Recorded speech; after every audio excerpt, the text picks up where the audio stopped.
Right guys, welcome to Spellbound's weekly Nexus nights, also in partnership with the Arcane League that's currently going on here at the store. We have got Nathan and Austin on the recorded table.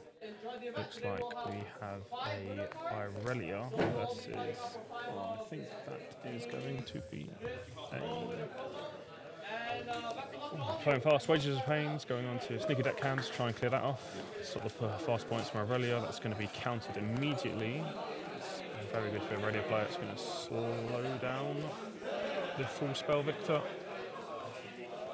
We've got a Aspirant's Climb versus a Dreaming Tree battlefields from the two players. It's going to be quite loud in the store, we've got a one-piece event going on as well. Hopefully you can still hear all the action going on though.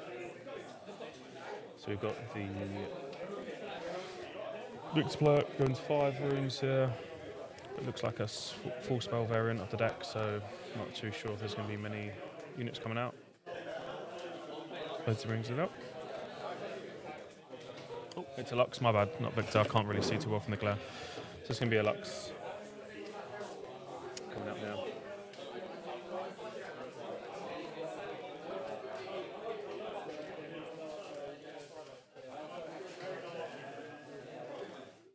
Aurelia's going to be going to 2 here, with the hold from Sneaky Deck Hands and the Aurelia Fervents coming out from the champion zone, which is what we would expect. Gives a decent amount of protection for Call the Weak as well against the yellow decks currently in the meta. So that Sneaky Deck Hands going to protect that Aurelia as well, and they've got the G-Ace. This is looking quite rough as well for the yellow player now to try and clear these 2 units, stay in control. Nice even number of points as well. Always want to be going from 2, 4, 6 and 8, but we do have the Aspirants, which is going to make it uneven. It's a 9-point game obviously. What can the Lux player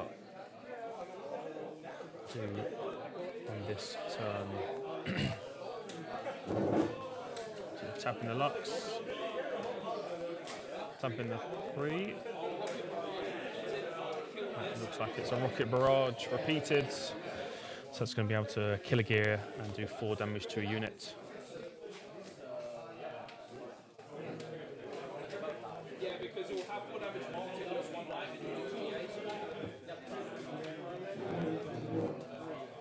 To pay quite a lot there for the deflect as well.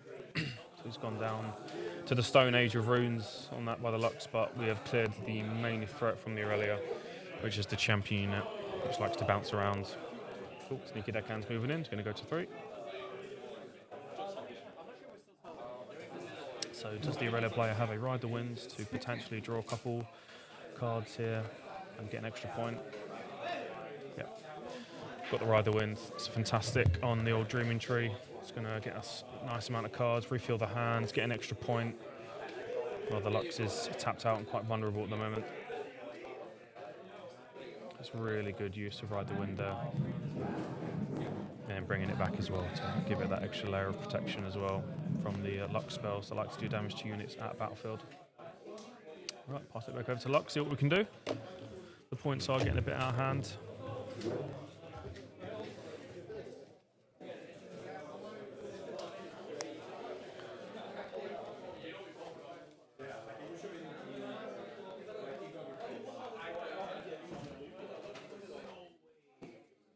Vanguard armor would be quite nice here if we have it potentially.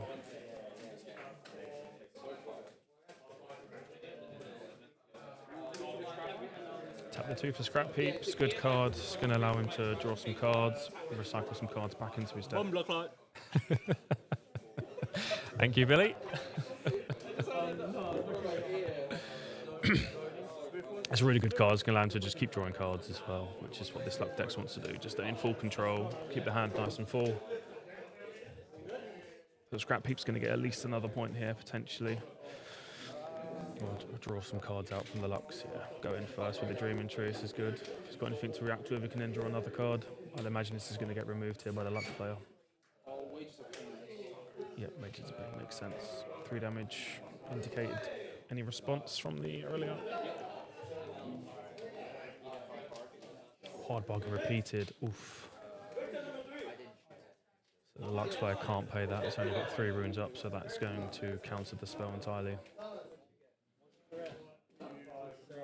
Aurelia's going to 5 now.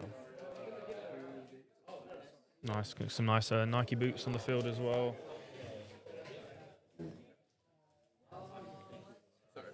Ideally, we want to be getting another unit here to just give us a little bit more insulation from Cold of the Week potentially as well. Just the one unit out with no protection. And looks like we are tapping out ourselves this turn as well as the Aurelia player, so we are going to be quite vulnerable for the crackback, but potentially for the Lux player.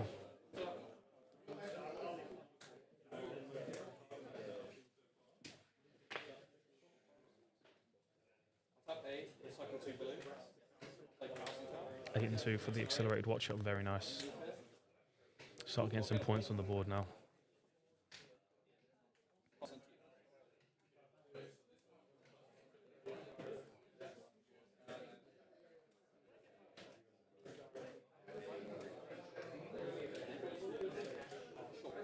Sneaky deckhand, nice. Gonna go up to 6 points here now for the Aurelia player. No, you're all good.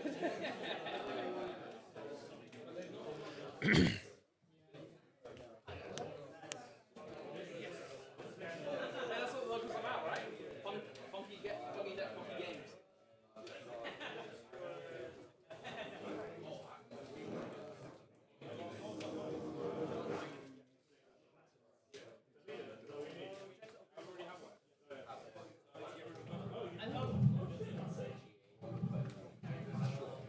GA, going to attach that to the sneaky deckhand.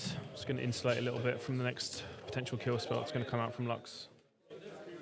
Still 3 points away from our victory as the Aurelia, so we've still got a couple more turns in this game for sure. Enough for the Lux to potentially take control.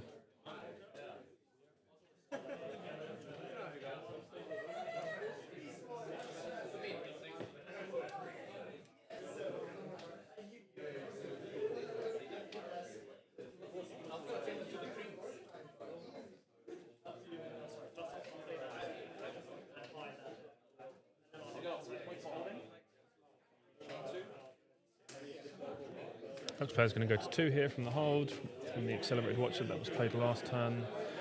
Can we get rid of this sneaky deckhand? This is the question that's going to have to be potentially solved by this Lux. First, going to get another hold to 7, and then they're only 2 away from victory.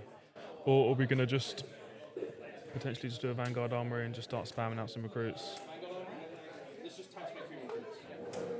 Just going to start getting his recruit army out now. So if there is any potentially Cold Weeks in this deck, they're going to be paying an absolute free amount of value. Garbage Grabber is good here, just going to give him an extra card. I'm not really too worried about the recycling element of this deck. It's just a gear that allows us to continually draw cards. The Lux player is now tapped out. Aurelia is going to be going to 7 on the hold. Is there anything we can do about this Watcher to try and push it off the battlefield potentially?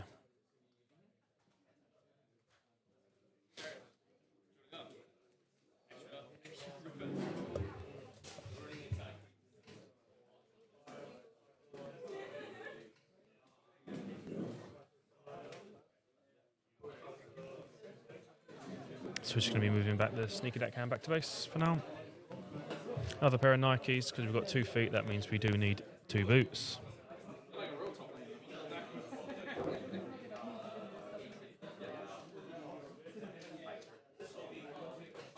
It's going to be a tide turn now. Potentially just a ton of development for earlier, yep. The value from this Vanguard armor is going to get out of control soon. I think we can keep continually getting 3 recruits. So we have to see what the Aurelia player can do about this potentially.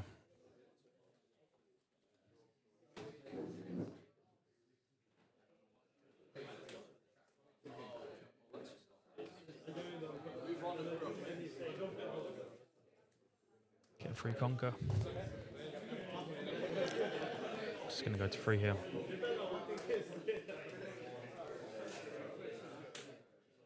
Tap the 6 and 2, so we're going to do singularity on both. That's going to proc the GA and get rid of the tide turner here. This is looking quite rough for the Aurelia player now. We haven't got much gas in the tank left. We haven't got many cards in hand now either. Can this Lux keep controlling the board?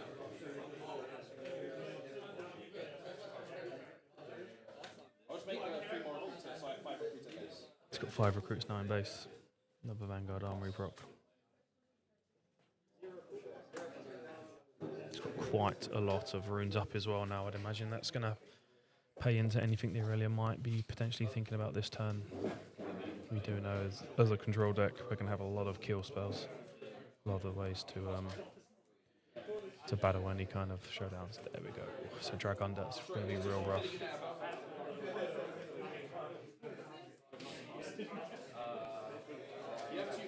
We are in green, so see if there's any counter spells in the hand for the Aurelia to potentially stop this. Otherwise, it's going to look very rough for us. I'm just going to round and wind it back, so it's going to make the Dragon fizzle.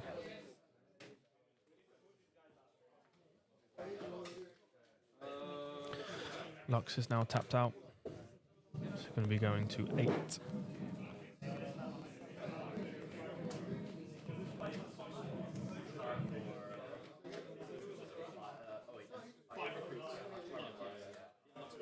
Yeah, Lux is charmed in here, that's good. The more turns that go by with this Lux is generating value is extremely good card. We're wanting to be wiping that out straight away as soon as it come out, but I think it's got its value this game for Lux. This Aurelia's just praying on a hold. I think they've got 1 card in hand. Oh, no cards in hand now.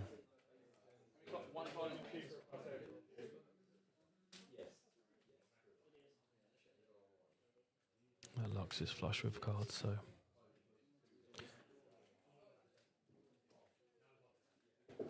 can Lux find the answer to stop the hold?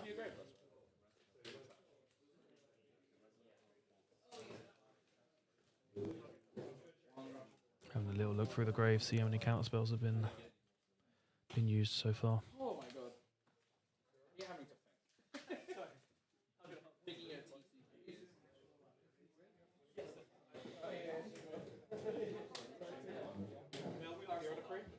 Pure decree. It's going to be very good with this amount of recruits he's got. He can just start sending in 1 by 1. And it will just kill the unit there because of the Imperial. So he's going to send 1 in. Yeah, it's going to finish that sneaky deck hand off.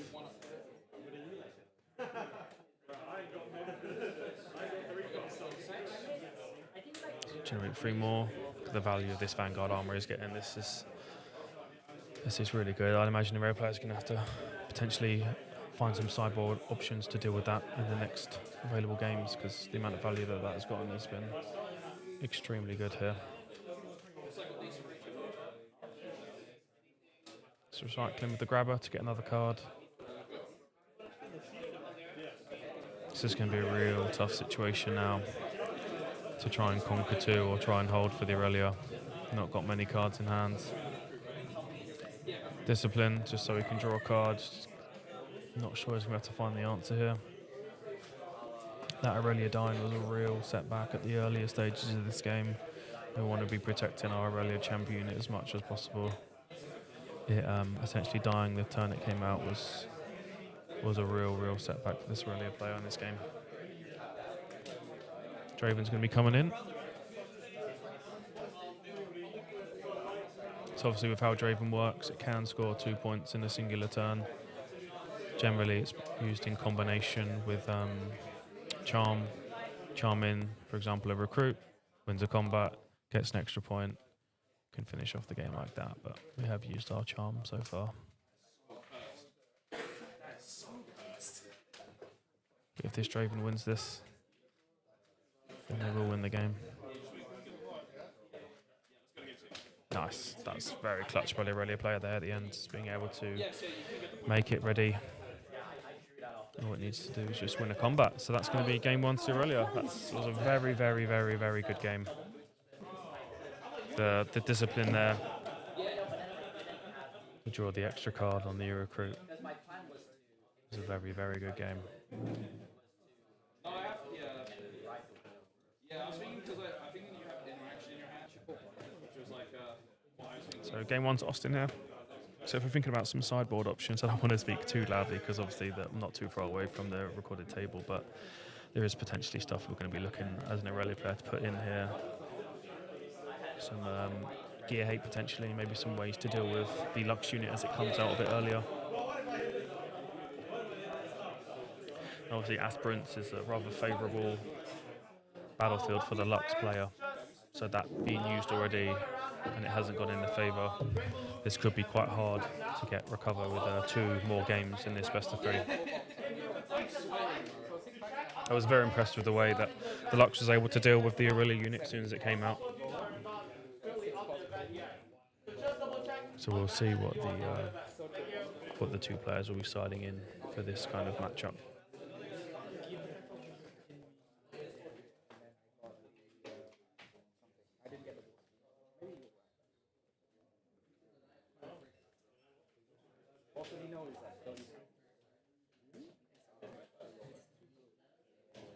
There should be 3 of you that are not in the event. So yeah, please double check. Thank you.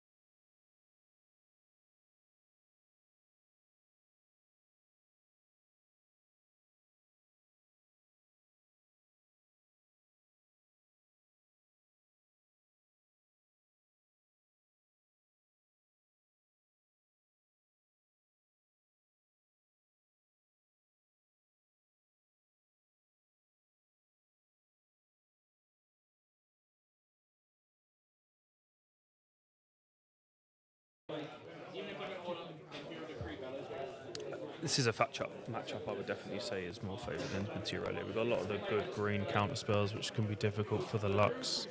We've got ways, as was shown last game, that we can just steal the game under the Lux's nose after all the control that they've been doing with the Draven unit.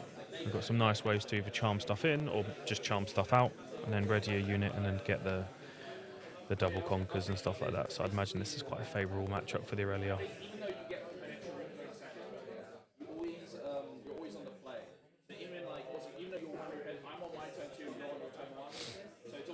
So we'll see if any of these potentially sideboard cards come into the second game, see what battlefields both of them are going to be running. Assuming the Lux player will want to go first, but we shall see.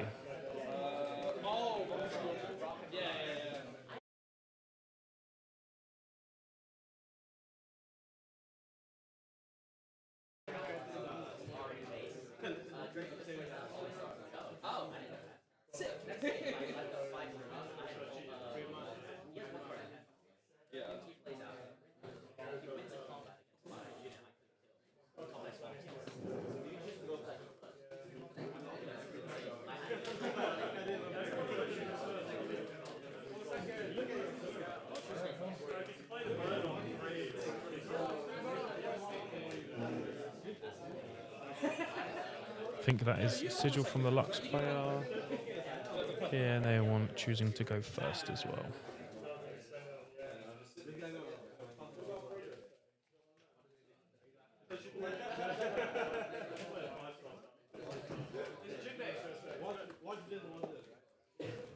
I'll get him to reset the scores. 1 second.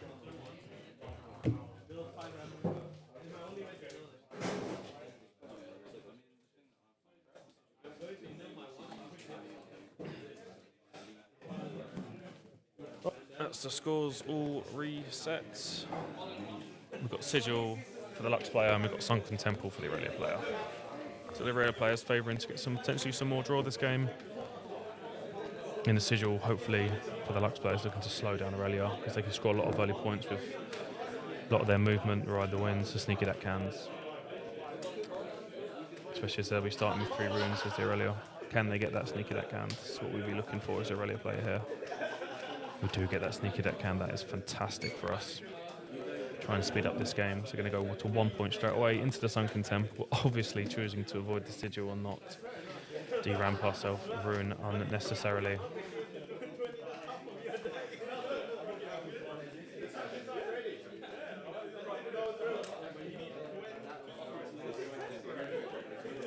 Just looking to trade here with the Poro. Slow the points down. Card sharp, good. Will he choose to have the gold?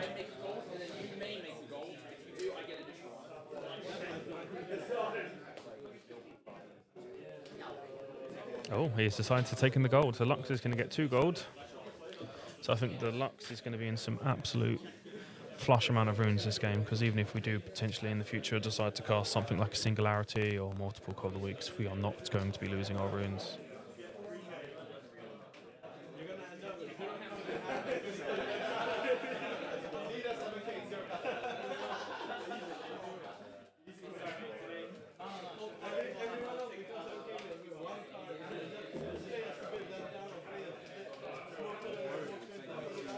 Oh, Aurelia and pass. This is going to be quite exposed against the full control style deck. Does Lux have a way to get rid of this Aurelia? This is absolute massive priority. Oh, Call of the Week, yeah. That's going to be disastrous for the Aurelia player here. Lux champion unit coming out now as well, so that's at least going to get 1 turn of value, because the Aurelia player is probably not going to be able to remove it this turn. Probably spend another turn developing, so that Lux is just going to instantaneously start getting value here now. Once you get over 30, you start to lose it. That's a mad sentence. That's a mad sentence. What does the Aurelia have? Another sneaky deckhand. Because why just have 1 when you could have 3?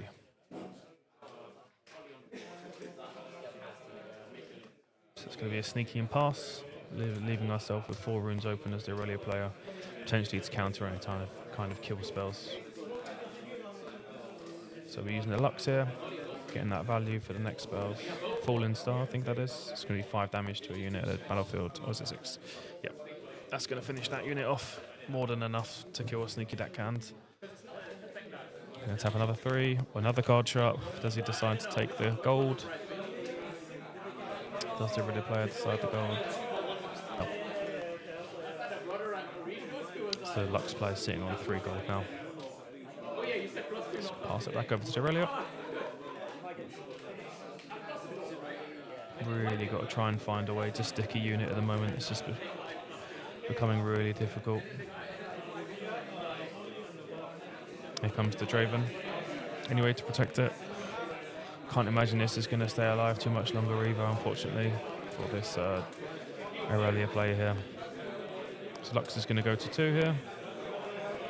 Going into the Sunken Temple.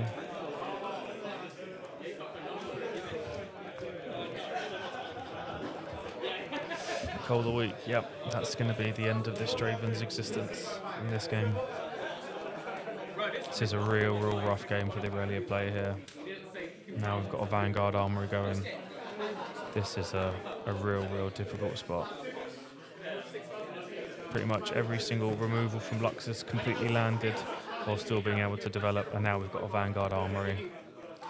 As the Lux player, you are very happy with this position. I'm going to go with another Draven. If you've got anything to potentially protect it, maybe a GA.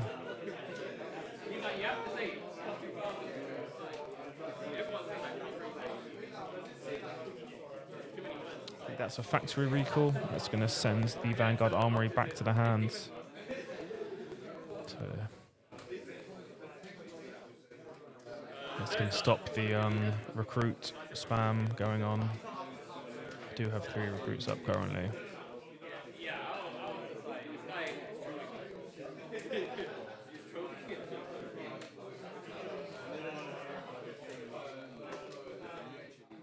So we've not been able to develop much gear this game for the Aurelia player.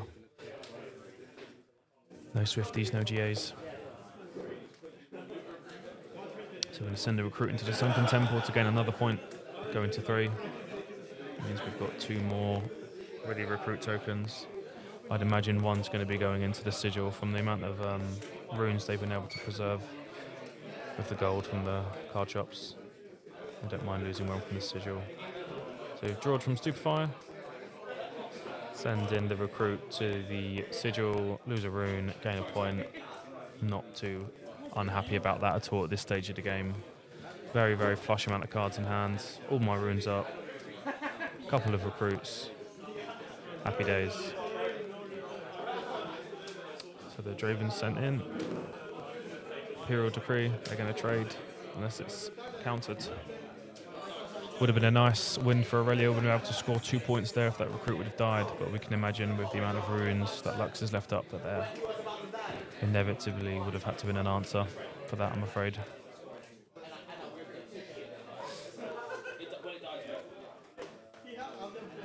So the Lux is going to get, I think, an extra point there as well because the Draven has also died. So this is not the best thing I've ever seen in my life.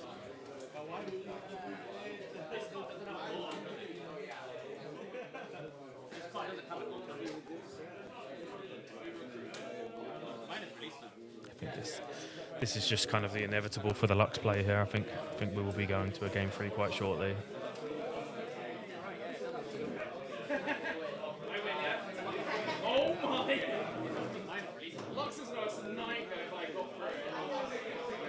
I think the Aurelia did kind of get a bit unfortunate with potentially the draws. I think they had like 3 on guards there in the hand. They didn't really have much to develop early, and the Lux kind of had the exact armors early. But I think in this matchup, if you're the Aurelia player going into Lux, I think it is extremely risky to be developing your champion unit without any kind of protection. So I think just allowing the Lux potentially to go to 4 to 6 points, just ensuring you have that security blanket for your units when they do come out, might be the correct decision in this matchup here. But we are going to a game 3.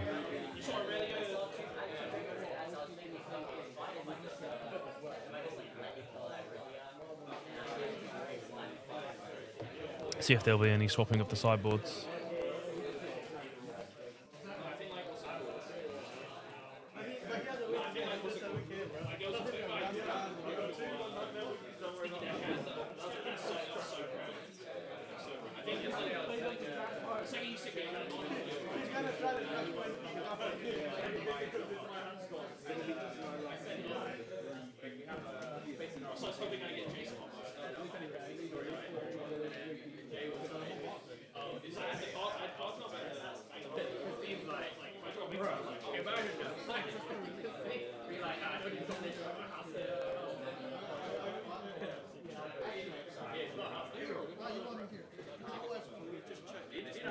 So last game, Austin was able to win the game with the Draven play, readying it, killing a recruit, and Lux had no answer. But this turn, the Draven units died and given 2 points to the Lux.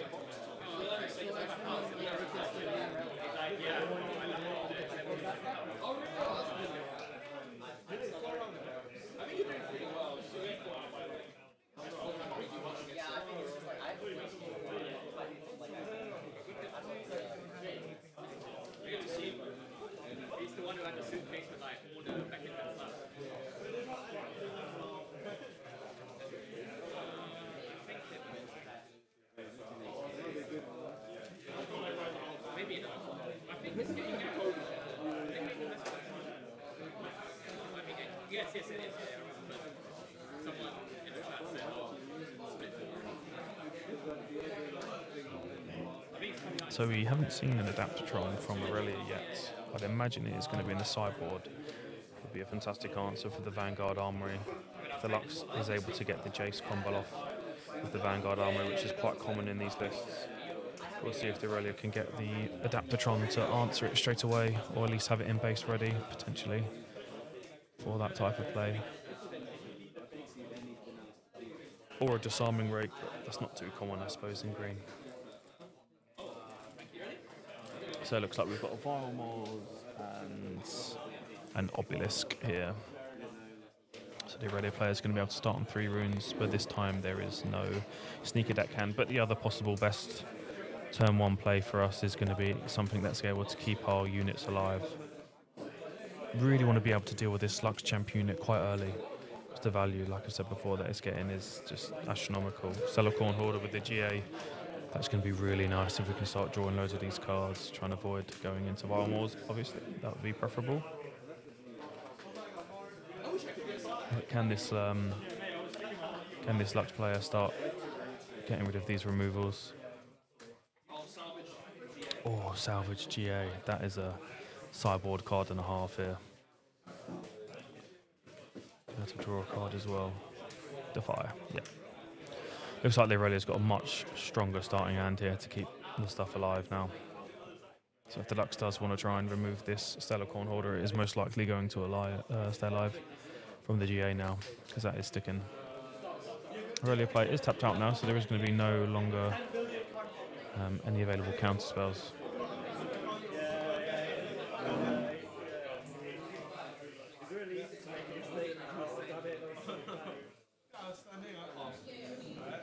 So we're going to be passing up with 4 runes up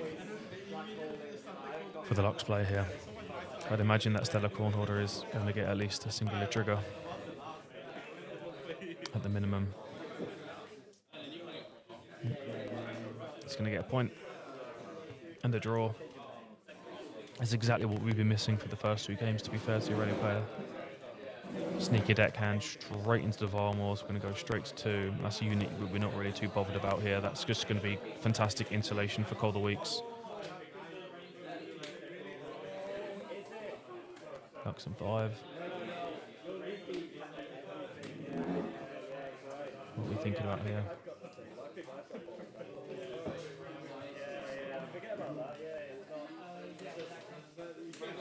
Vanguard Armory, straight from the rip with the Lux. Nice and discounted.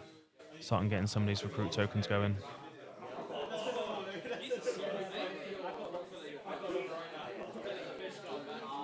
This is obviously with this Vanguard Armory, we're going to be able to start putting some of our cards online. Like the Imperial Decrees and such. Where we're just sending in a unit that we're really not too bothered about dying, and being able to start removing some of Aurelia's more premium units or removals. So we're taking the Stellar Corn Holder back to draw cards. So who doesn't like cards in the game of Riftbound? Factory Recall again. Oof. That's a fantastic answer for Vanguard Armory with the amount that he's had to invest. We're also on 4 points now. It's going to be passing it up with all of our runes up for the Aurelia player. So there's absolutely going to be some amount of counter spells here, you can imagine. So this is quite a difficult position to be in for the Lux, I think. Imperial Decree. I'd imagine one of the recruits is probably going to go into the Vile Moors and potentially maybe some sort of damage spell for the Stellar Corn. To at least proc the GA. Yeah. We're just going to go Bellow's Breath here. I like that play quite a lot. We have to get double trigger on both. Not so fast, that's a good. We need to start burning some of those counter spells one way or another, don't we? So we'll send in the recruit. Recruit will die. Send in another one. Still got one more up, I believe.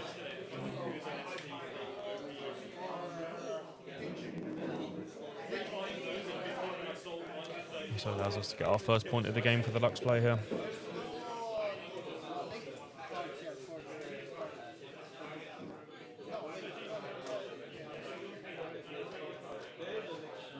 Just going to send it back over to the Aurelia player.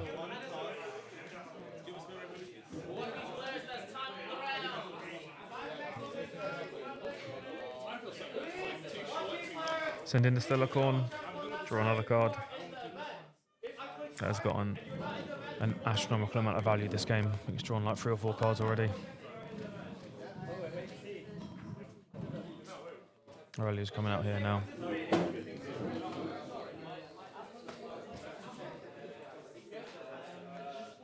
So we've got no GA for the Aurelia, but I'd imagine with 3 runes up, we are looking at most likely a singular counter spell, at least. Possibly even 2. Defies not so fast, I imagine. It's looking like a lot more of a powerful position for Aurelia here this game.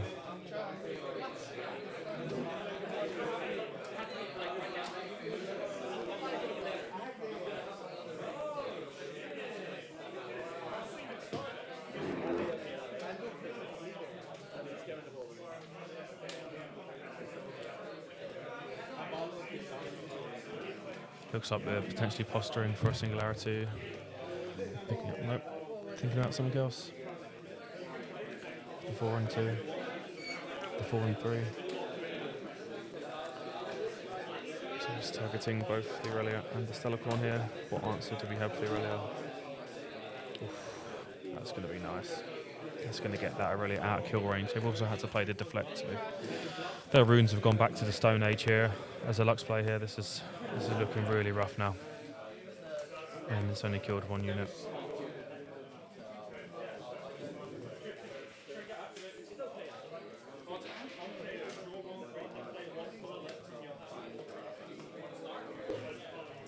That factory recall for the Vanguard Armory earlier was a real setback for the Lux play as well. So they've not been able to generate too many recruit tokens, which has reduced the options for them significantly.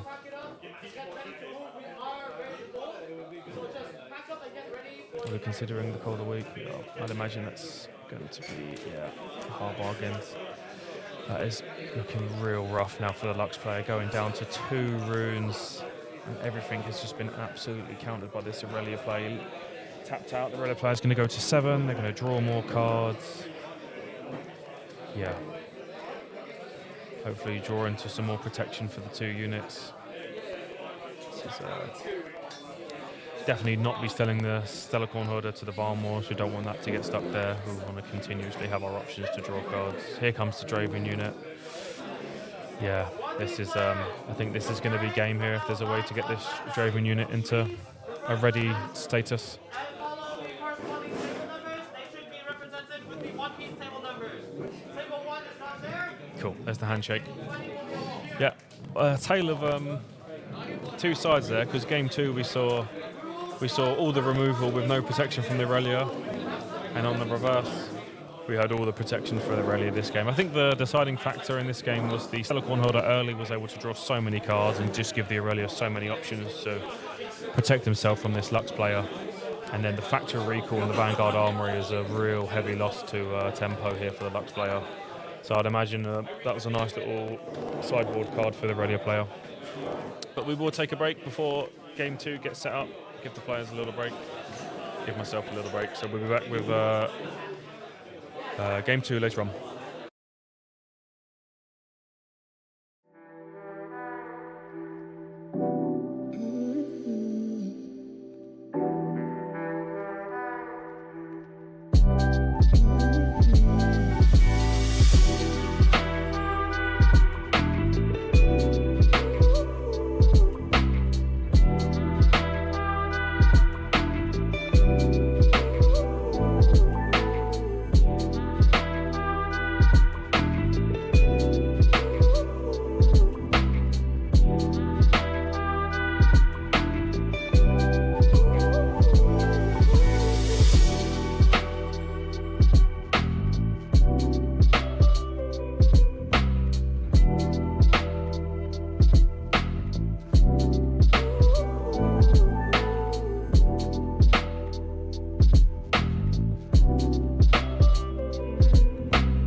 Right, we're back for round 2.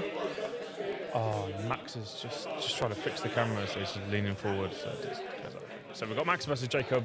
It's going to be a Jinx versus Relia. You might see quite a lot of unusual decks for the meta at the moment, just because of the Arcane League that's going on at Spellbound. People get more points for the league title points if they play champions like Jinx, Viktor, stuff like that from the Arcane team. So we've got a Jinx here today. We've got Dreaming Tree, and imagine that's going to be from the earlier player. See who's won the dice roll. Going through their mulligan decisions now.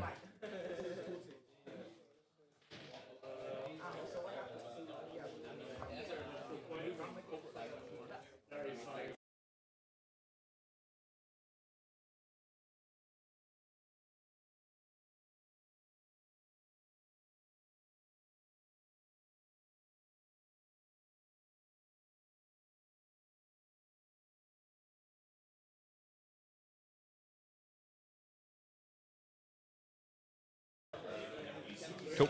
Dreaming Tree versus On Warrens. Fist bumps are out. See what we can get. Looks like the relay player's going first on the dice roll, I'd imagine. And hint for a 2-drop. Just going to be a pass from the relay player. It's quite unfortunate. Stack deck, really not hoping to see a Nexus hopeful here. That's the relay player.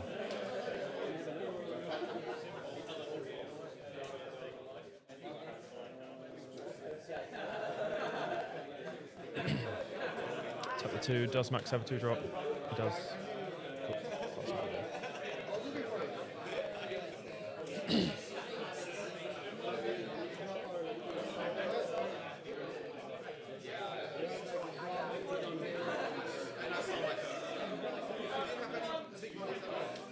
Sneaky deckhand into a charm. Get rid of that, draw another card. Obviously not valuing it too good in this matchup to dispose of it. Or he's just got multiple of it in his hand. It's going to be the Ezreal. He's going to pitch a Rasa. Draw 2. Obviously I'm not going to be talking about the cards that both the players draw, just for the fact that they are quite close to the recording table and they'll probably hear me talk about what they draw. So call shot here repeated, I believe. So obviously, now we've seen the first couple of cards, it does look like this Jinx player is going to be playing a Miracle variant of the deck, which is obviously very strong in the meta at the moment. So you can start just vomiting out might with the double ram into a Nocturne. Just a casual 20-odd might on turn 2. So that's just very decent for the Jinx player here.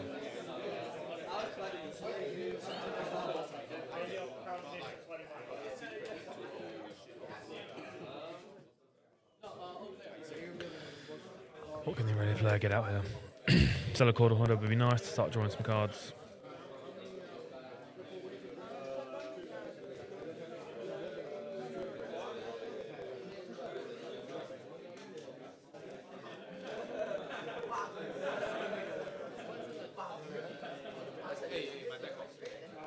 Yeah, that is correct, Jesse. We'll try and get them fixed for the last round. I did notice that just now myself.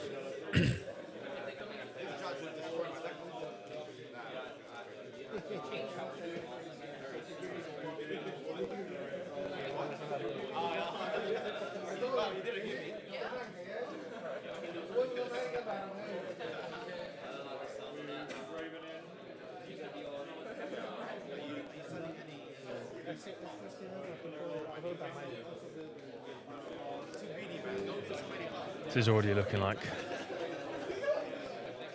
quite a horrible position to be in for the ready player with how much might has just gone up last turn from the Jinx player. Deciding what we want to do. Stellacore nerdy.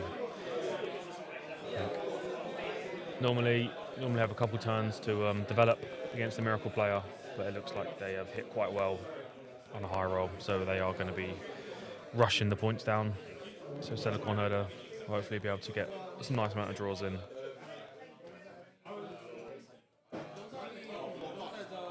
And try and catch up. So we're just going to send the Nocturne into the Dreaming Tree. It's going to go to 3.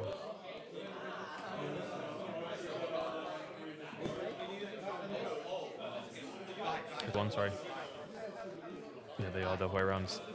throwing off the UI for me.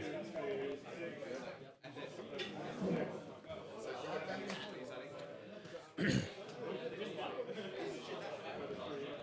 send the other units into the zone warrants. We're going to pitch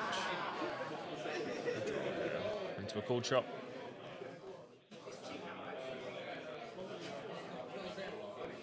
Obviously, he's looked at his discard there, so I'd imagine one of the cards is most likely a Rasa. Quite an obvious tell if they start looking how many cards they've got in their discard.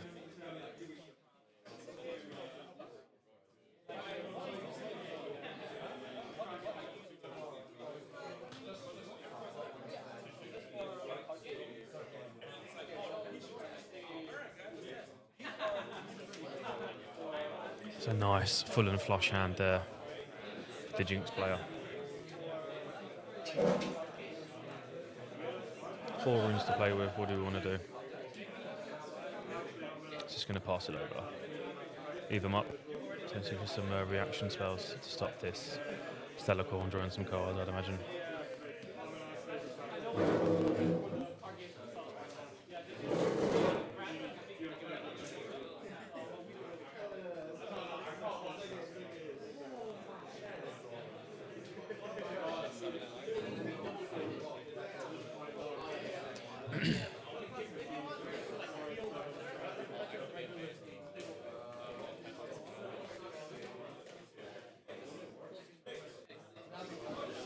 So we've got an on guard here. Start pumping up.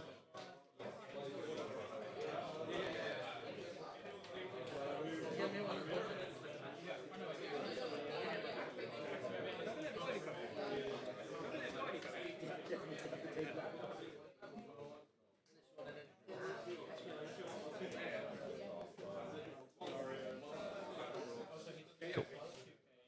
Just gonna go over the Nocturne there. Get some cards there with the Dreaming Tree as well. It's going to give us more draw opportunities as well throughout the game if we can hold control of this Dreaming Tree.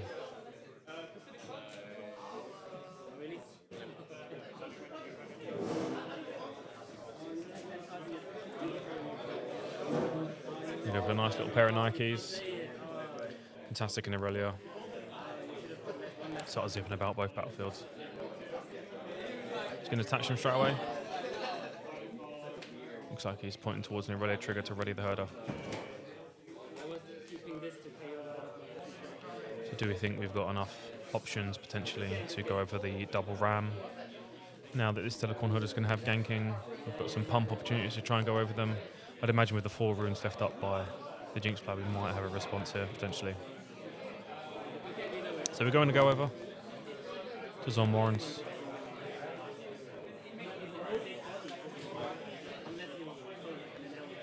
So we're going to Defiant Dance here.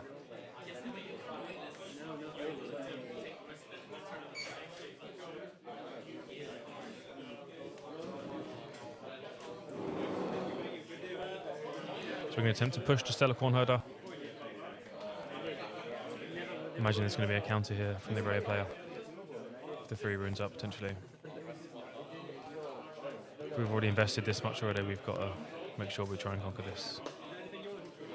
Oh, not so fast yet. That's going to stop the the potential push here from the Jinx player. Some nice sequencing here for the Aurelia. Potentially going to wipe out both battlefields. Yeah, that's a really, really powerful turn here from the Aurelia. It's absolutely swung the game straight back into Aurelia's favour here.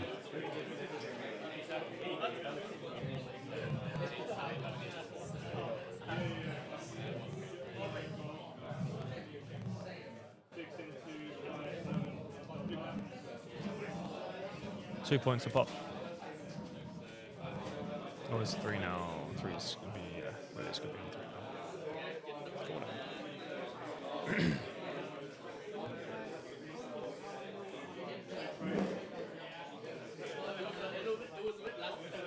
So we're going to pitch the Stellar Corn Hoarder for draw. It's on Warren's trigger. 1 rune available.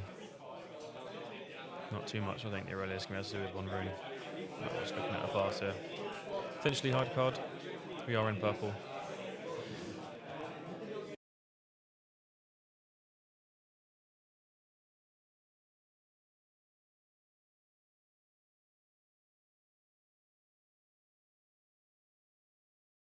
Just kidding. We'll do it in between rounds. Yeah, we'll do it in between. Okay. Yeah, we'll fix the UI for the next round. It just pointed in the wrong way, right? Yeah. Yeah. So you need to have it scrolled down for it to be. Yeah, it doesn't work. We tried it with tongue. Yeah, but when you search for like other cards, it wasn't working. Like let's say Stellar Corn Herder. Stellar. Nothing was coming up, so I couldn't do the cards. Yeah, wasn't much coming up.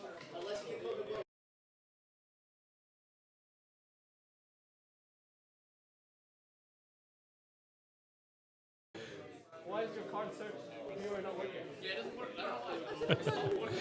So normally we'd be able to have a card search viewer on the bottom right, which is what this Teemo card's showing, but we're not able to search any of the cards and bring up any of the new cards. But it's all good. Anyway, let's get back to the game. So what have we got here? Got the Miracle Jinx doing some miracle things. Tapped out quite a few runes already. We've got an Ezreal that's going to a Zone Warrens. So it's able to catch up with another point. Nice little Rasa to try and fortify that position. And I have missed it, but the Jinx players also managed to get rid of the Stellar Corn Herder. Potentially maybe a Super Mega Death Rocket, maybe some other things. But the Stellar Corn Herder is now gone. That's what that matters. So we could be looking at a turn for development for the Aurelia. Because obviously we can't score points with no units. So we do need to get some units out.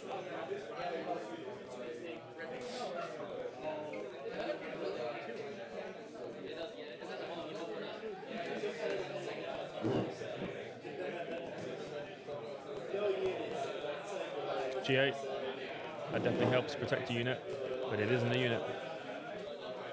It's just going to be GA and pass.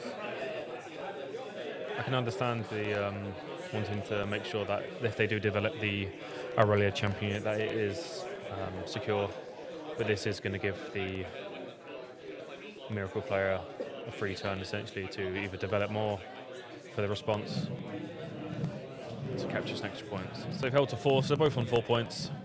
It's not like either side is running away with it at the moment. Just going to start vomiting out some units. Yeah, it's 2 treasure hunters.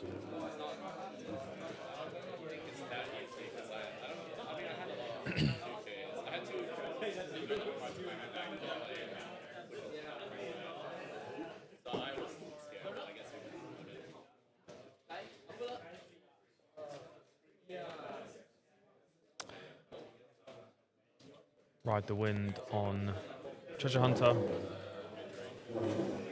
So see if they really has a response or not.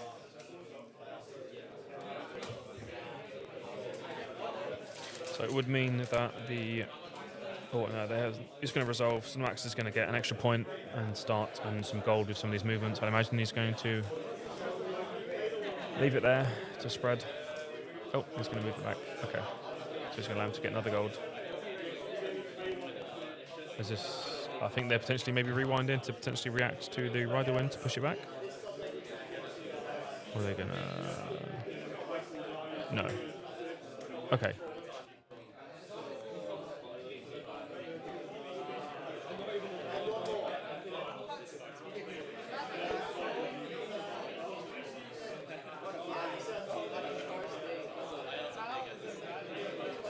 So I imagine we're going to want to develop our Aurelia unit here and ready it to start getting into some of these battlefields.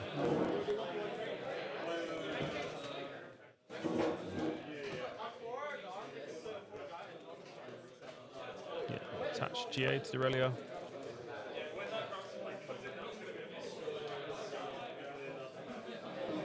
Going to recycle another rune for indicating on Aurelia. Jacob's indicating on Aurelia. So it's now going to ready Aurelia.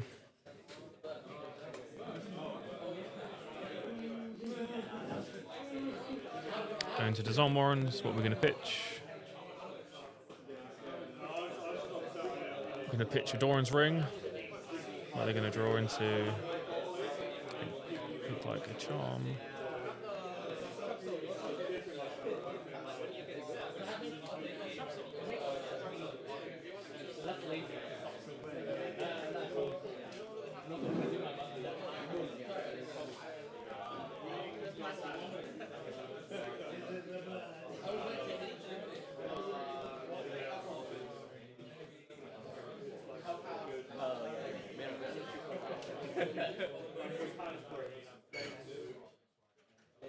It's really a player thinking here now, potentially leave some up.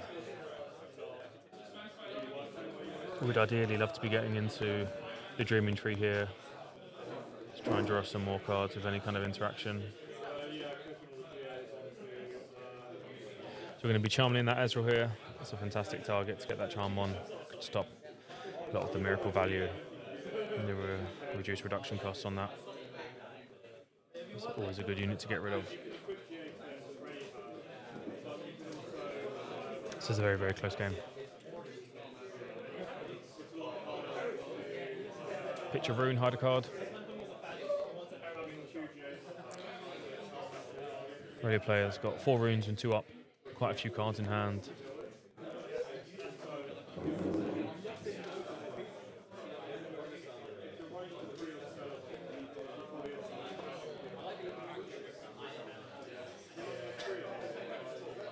Super Mega Death Rocket. It's really nice here from Max because even if there is a potential push from the hidden card, it is damage anywhere, not so fast. It's going to be a nice little counter to the Super Mega Death Rocket. Means it could potentially fizzle. I think the only card is a hard bargain. Yeah, there it is. That's going to stop the not so fast. Just needs to just do it on non-repeated. So it's going to fizzle the not so fast. I mean, Super Mega Death Rocket's going to go through. But if the hidden card is a push, it's not going to make any difference, I'm afraid.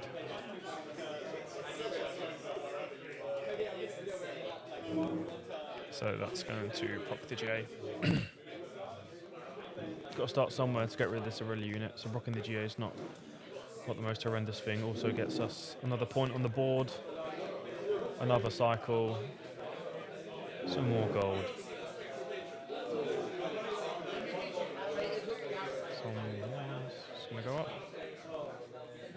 Pitch in the Fizz to draw another card. So it's going to pass with 3 up.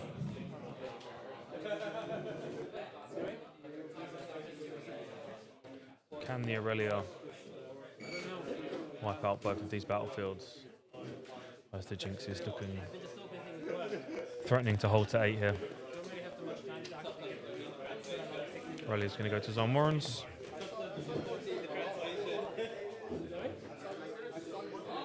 Stack deck on action.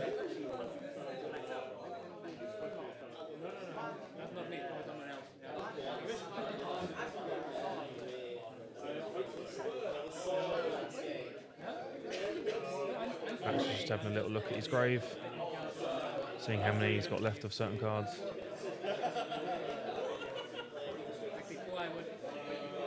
Just going to let that resolve. Treasure Hunter's going to die. Aurelia's going to get a point. It's going to pitch the charm and draw another card.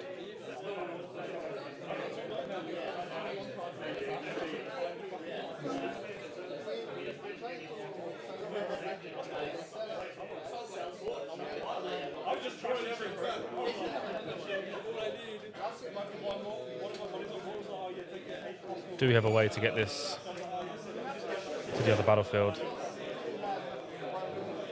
In the Tide Turner swap with Aurelia. Guess that's going to be a trigger for the Aurelia unit, yep. Aurelia leader, sorry. And the Cycler Rune. Ready, Aurelia.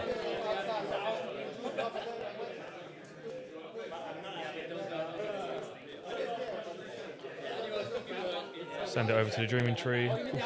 Rebuke on the Aurelia unit. Do we have an answer? This could be game here if we don't have an answer.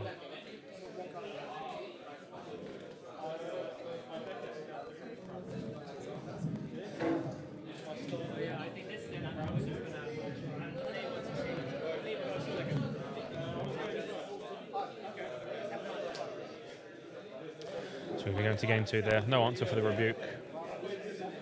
Really well played by Max there, just to make sure he's always lifted himself up with a final option. Because it is quite easy for Aurelia to zip about the battlefield and conquer 2. So well played there by both. It was a very good game. Sort of thinking about some sideboard options possibly that either player will want to be putting into their deck now that they've seen what type of deck they're both playing. We've obviously got a miracle version of the Jinx here. potentially some Adaptatrons to start eating some seals. Sets the Miracle part, play even further behind. Potentially just some extra ways to deal with the Ezreal unit when it comes out. Maybe some more charms if they only run a couple.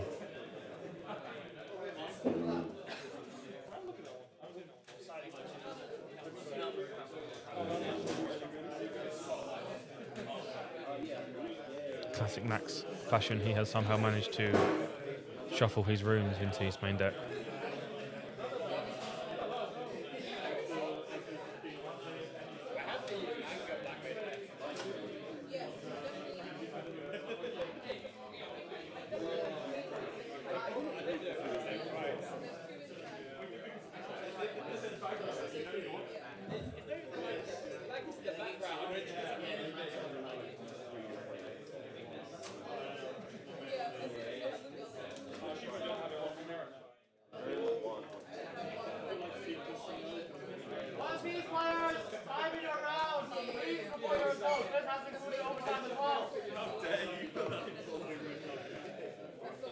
I think I just saw a flash of a minefield there as a battlefield for the Jinx player.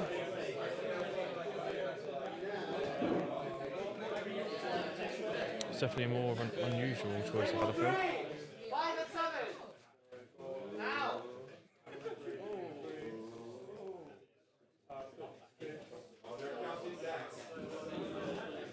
Table 5, table 7 as well.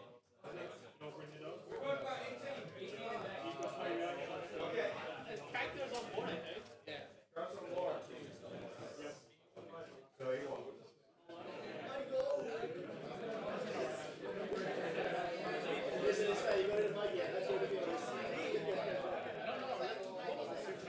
I'd imagine the Aurelia players going to want to be going first in on game 2 after losing the first game.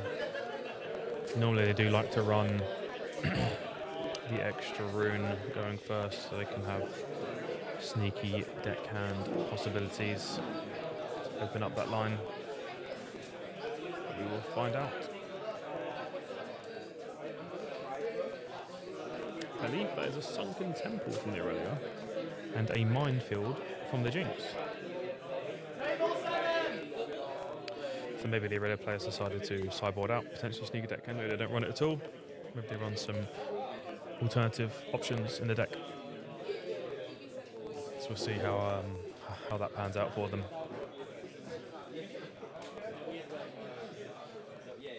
Really deciding to pitch 2 back off the mulligan.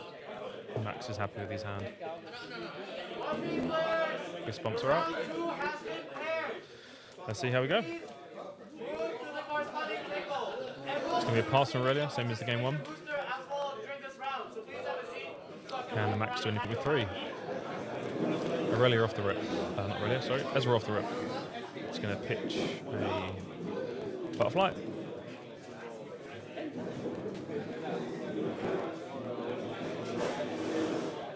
So Aurelia's got 4 runes up now. What can we do with 4? Sneaky deckhand off the rip. Straight into the minefield, deciding a Defy and is that a Tide Turner? Tide Turner and a Defy. It's going into the grave for Aurelia from the minefield trigger. We're going to go to 1 point. So Ezreal straight into the sneaky deckhand from Max. No mucking about.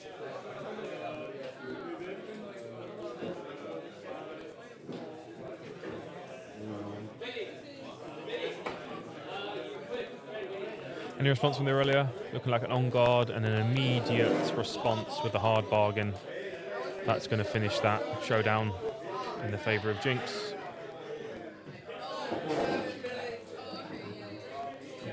Matching points now. 1-0.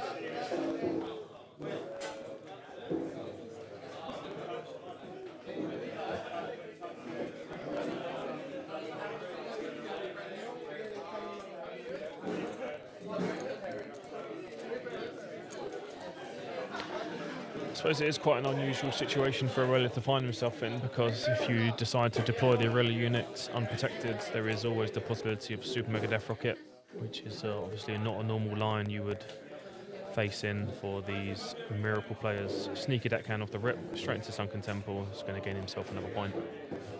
And a pass. So although we are getting points, we're not really developing too much here as a Aurelia player. no gear, and no substantial units, I would say. So I think that was a stacked deck into a Nocturne. I didn't quite see it. I believe that was a stacked deck into a Nocturne. Stacked deck's been played anyway. Let's see what Max can do here.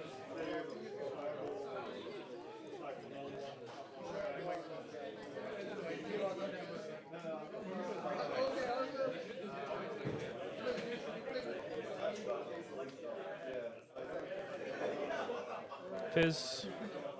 Let's see what spell he wants to play again. Yeah, stack deck. Because why not? Might as well see your whole deck. Yeah, that Grimace reaction from Max says it all, I think, after seeing those 3 cards. That is some of the best cards in his deck there. To see all 3 of them is going to be quite difficult.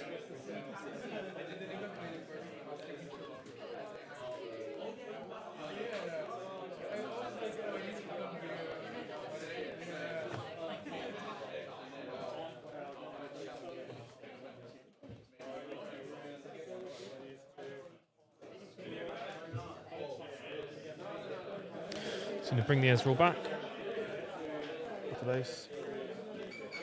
So play a cooled shot.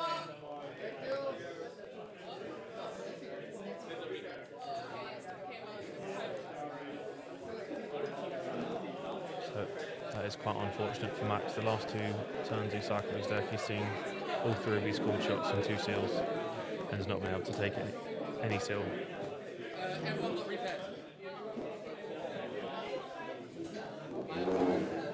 Now he knows they're at the bottom of his deck as well. Yeah, we're going to play a nice cheap battering ram. With 1 resource for 5 might is incredibly balanced. Aurelia's going to ready up.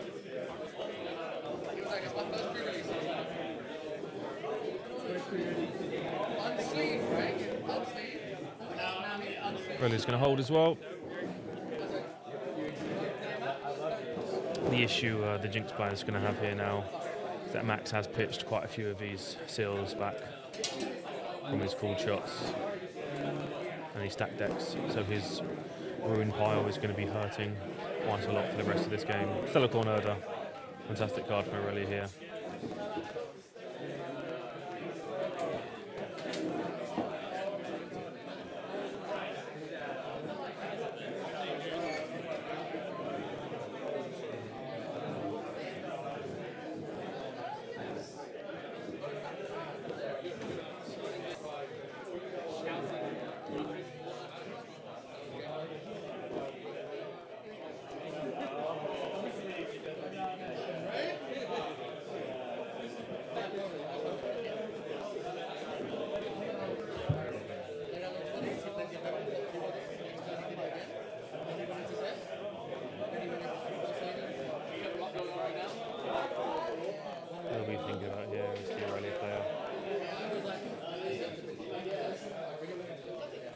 Thinking about just, I think it's stacked into Sunken Temple. It looks like he's moved it to play it directly to the battlefields to join the sneaker deck hand.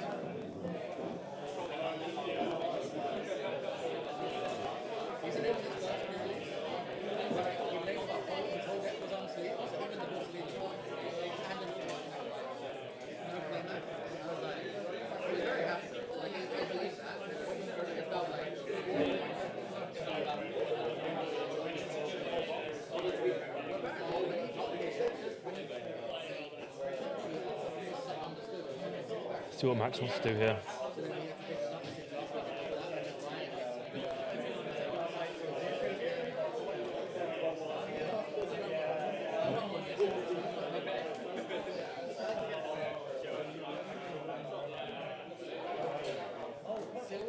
Just going to bring everything back to the base, move it over to Sunken Temple. He's going to start a showdown. Looks like he's passed priority to the earlier player. See what they want to do. Going to tap 2, ride the winds. But I'm imagining it's going to be on the Stellarcorn Herder. Yep. So we can start moving over. We can draw a card from the move.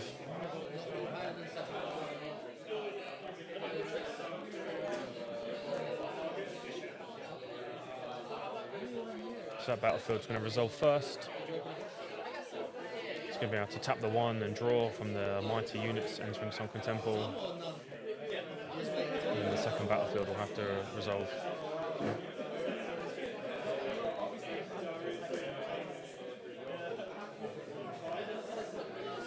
Go to 4 here. It does look like the Silicon Herder might be able to conquer this battlefield unless Max has an answer to push it back to base potentially.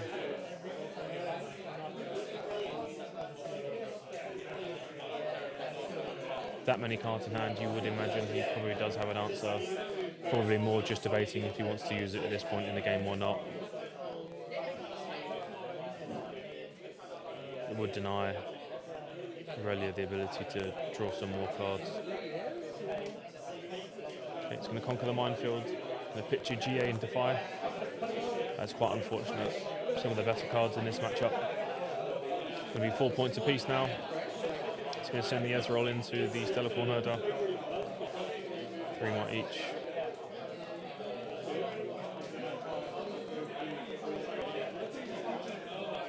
It's going to Defiant Dance.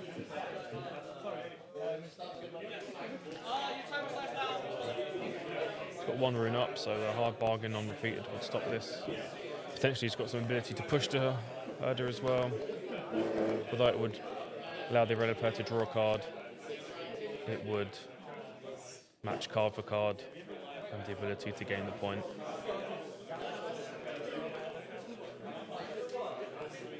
It's going to let it resolve. So that Ezreal's going to die. It's going to finally play Seal. It's going to play another Ezreal. It's going to pitch a Scrap Heap. One of the best cards to pitch away.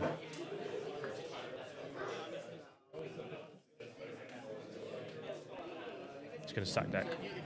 See what you can find.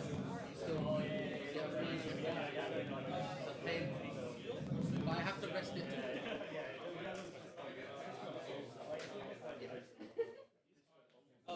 The problem is as soon as I rest it.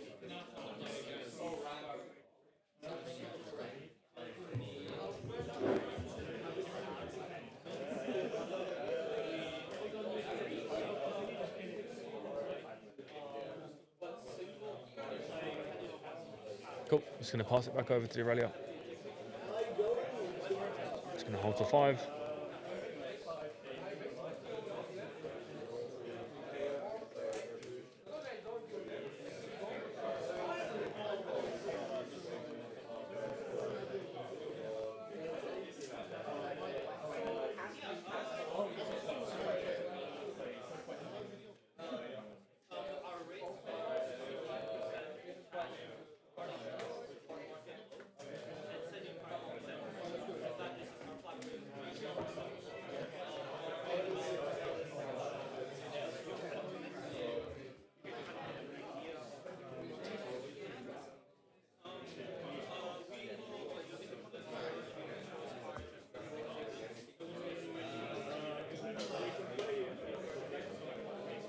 We're just thinking about what they want to do.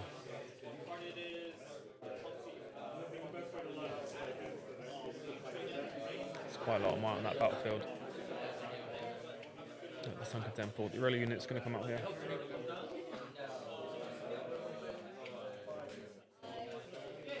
If you're deciding if you want to put it in base or potentially stack it at minefield, he's going to stack it at the point he's got control of already. Left himself with 3 runes up. He's going to move the Stellarcorn Herder back, draw a card. Always a good decision to do. Might as well always see the next card available to you before you make any rash decisions. He's just going to pass it over here.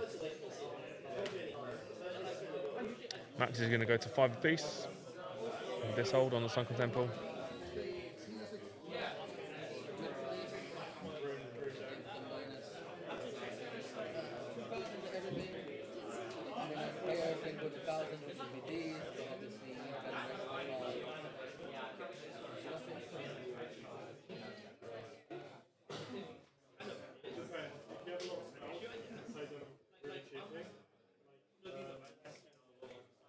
I'd imagine Max is going to want to go to 6 here.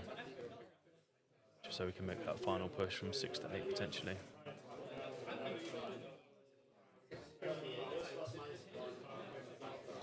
If possible. We're going to see the shovel. Just going to attach that to the Nocturne. It's going to send back.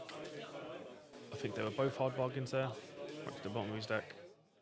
And he's going to gank with the Nocturne across.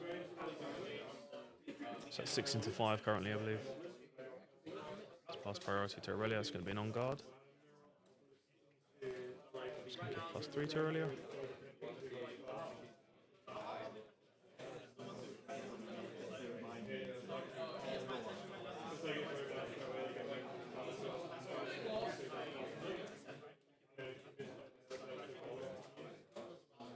So we've got 2 up here.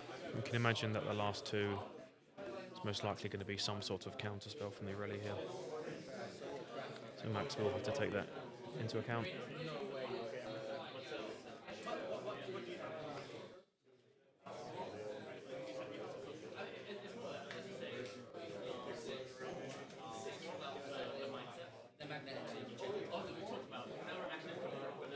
Max has only left himself up with 3 runes, so he does not have the ability to have 2 spells to either push or bounce the Aurelia back to hand. With the deflect as well, that would also send him back to the Stone Age for his runes. If he is possibly thinking about those decisions, I think he's just going to let it resolve. And decides to save it for another time. He's just going to bring his Jinx out. Champion unit. I think that was a scrap heap and a Nocturne. It's Nocturne. It's like a Nocturne from here. He's been able to draw himself a card from discarding the scrap heap. He's just going to pass it back over to the Aurelia. It's going to hold to 6. That perfect magical number.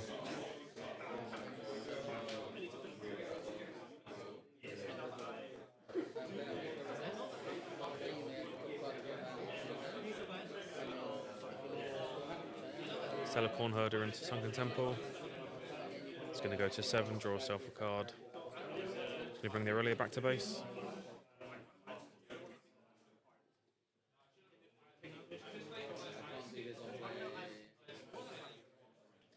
He passes to turn with all of his runes up. It's going to be a very, very scary proposition for Max, I believe. You've always got opportunities to score on your opponent's turn with stuff like Ride the Wind. That's available to Aurelia. With all these cards in hand, you'd be very scared as the Jinx player here.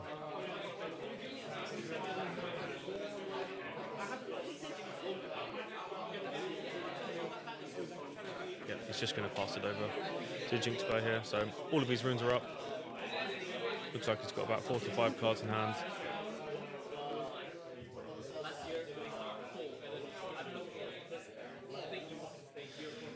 Can Max stop the hold on the Stellarcorn Herder? Or is that will hold to 7 to 8, sorry, and win the game. So Max has to find an answer one way or another.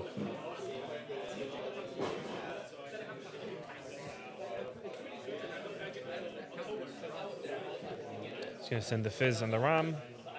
So that's 8 into the Stellarcorn Herder.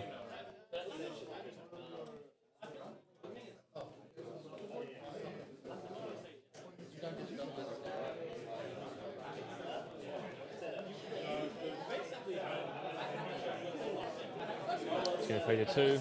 He's going to foff the Ram and trade.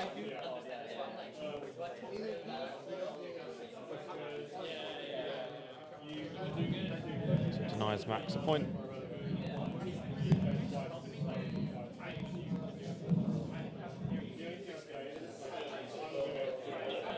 So Yesrael's gone to the minefield. He's going to pitch 2. Rasa and a foff. That's quite rough.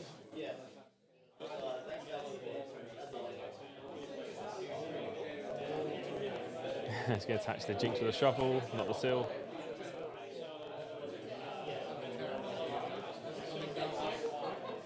He's going to cycle stack deck. So we go into Sunken Temple, so we give him the possibility to tap one and draw if he wants to. He decides he does. It's going to send him to 6. Him to 7. Apologies. Got 6 off the Ezra, obviously.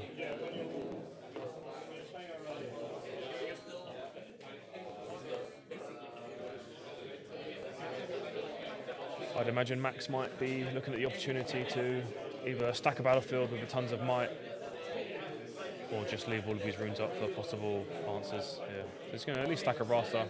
It's going to cost him a rune. Extra 6 might. Nothing to scoff at. Possibly leaving himself open with 5 runes and some interaction.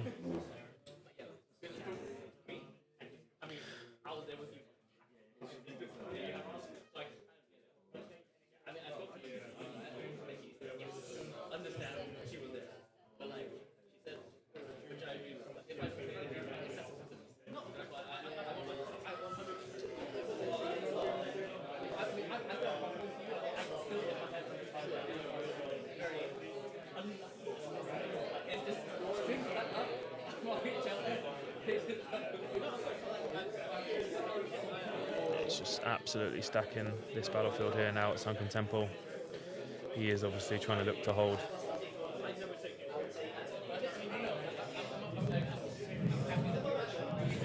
He's got 2 Rastas, he's got a Jinx with a shovel and a ram. Is that a ram? Yeah, I believe that's a ram.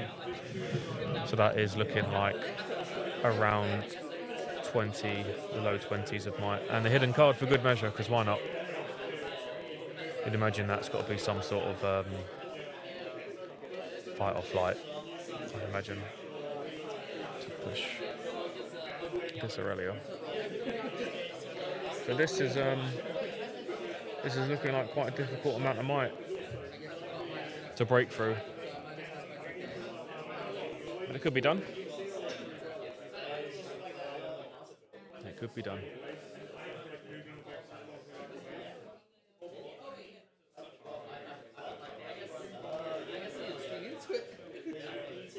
He's going to send the Aurelia into the minefield with the Ezreal. So Max might be debating if he wishes to use any interaction now to just force the Aurelia to respond and lower his the amount of runes he's got. He's going to attempts to rebuke Aurelia. He's going to need to cycle 3 because of the deflect. So you imagine there's going to be a response here, but it's just going to be draining Aurelia's resources here on this turn, I'd imagine, not so fast, making him spend the 2 resources. Not that I think it's going to matter too much, but it might do, you never know. So not so fast there, countering the rebuke. So we've managed to get an extra card from this Conquer, so we can't score the point, and then the minefield's going to trigger as well. He's got a pitch 2, and he'll draw. So now, can the Aurelia player get the Aurelia into the other battlefield and get over what looks like a possible fight or flight and 20 odd might?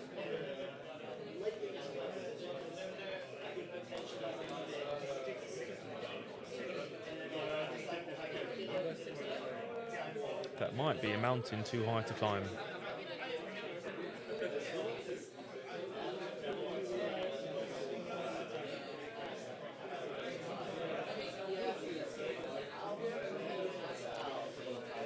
So hopefully we can look for possibilities. What outs are we looking for really here? Maybe some pair of Nikes, equip, ready, gives us skanking.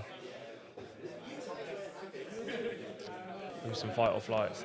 Doesn't look like he has any possibilities. I think he looks like he's obviously conceding by showing the hand. The flash, I did see the Aurelia player had the flash in the hand for quite a long time.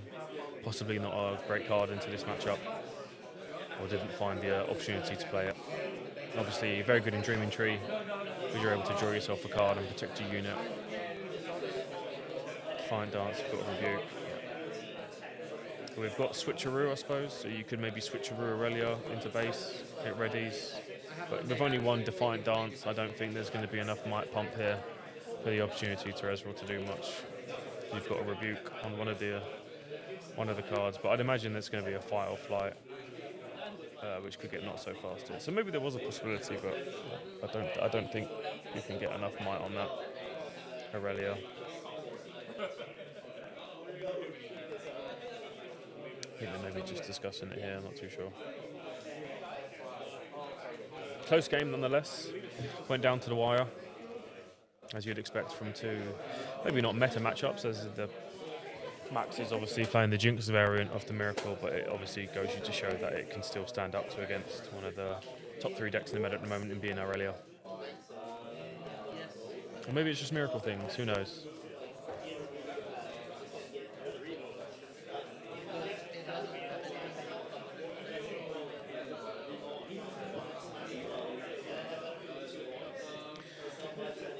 I think the Minefield is obviously quite an interesting choice here because you're both going to be conquering the battlefield throughout the game. You're just leaving it up to the gods, I suppose, on what's going to be discarded from the top 2 of your deck, because it could absolutely decimate your game plan. As a Miracle player, if you conquer a Minefield and you pitch multiple stack decks, multiple seals, or some cold shots, it's going to look like quite a rough game. But on the alternative, if the Aurelia player does it and you get rid of multiple counter spells, multiple draws, multiple pumps, it's going to look quite rough for the Aurelia player as well, especially if they're not always running 3 obs of a certain card in their deck. They are looking to possibly play it out just to see, but I am unsure.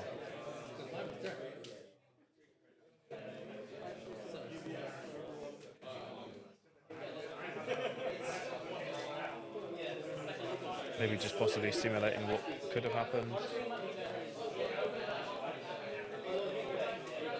This gets big enough here.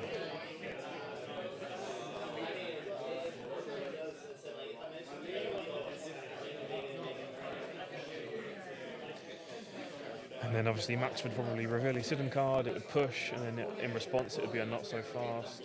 I'd imagine maybe, not sure if there's enough runes to just not so fast and rebuke here. It's not too much left up here for the Aurelia. I'm assuming the game's already been called because he's shown his whole hands to Max, and they're just maybe just doing some simulations of possibly how the turn could have ended. Or maybe he just wanted to reveal his whole hand to Max, who knows.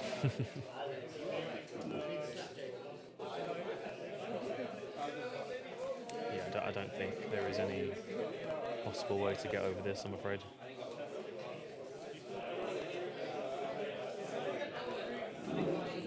Just based on the cards on hand.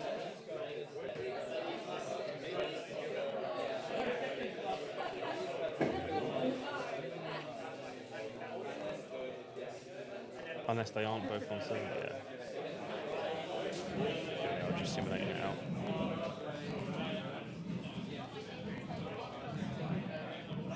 Right, take a little break for the last. There we go. There's fist bumps. Just confirm it. Right, we'll take a little break before the last and final round. We'll try and get the UI sorted with the stream, just to make sure that the players obviously matches up with where they're sitting for the last round as well.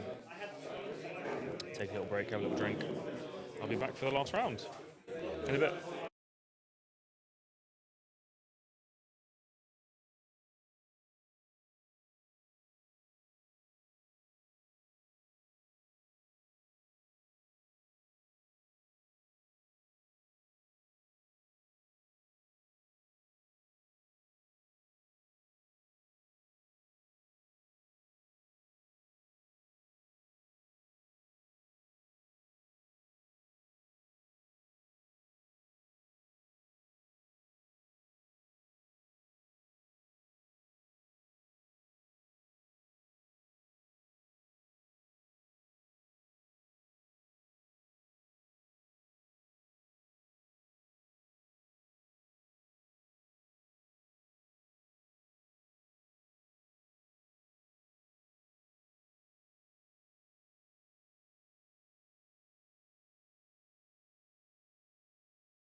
Right, the final round.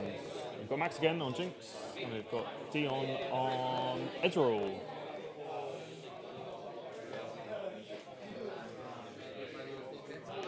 So 2 drop into the Poro. From the Ezreal here, what have we got? We've got Void Gate for, I'm guessing that's going to be the Ezreal, and we've got Zone Warrens for the Jinx Miracle player. So we're going to Ezreal, pitch the Scrap Heap, draw 3.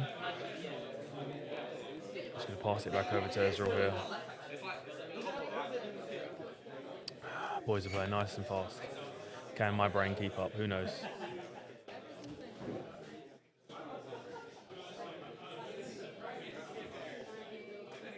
So Poro's going to go into Zone Warrens. He's going to get a point, get a gold. What's he going to pitch? He's going to get rid of Watcher.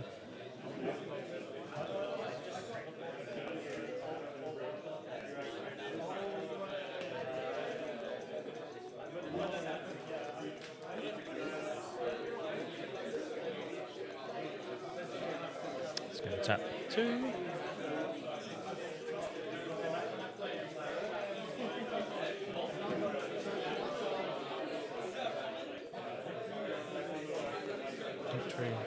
Pass it back over to Max.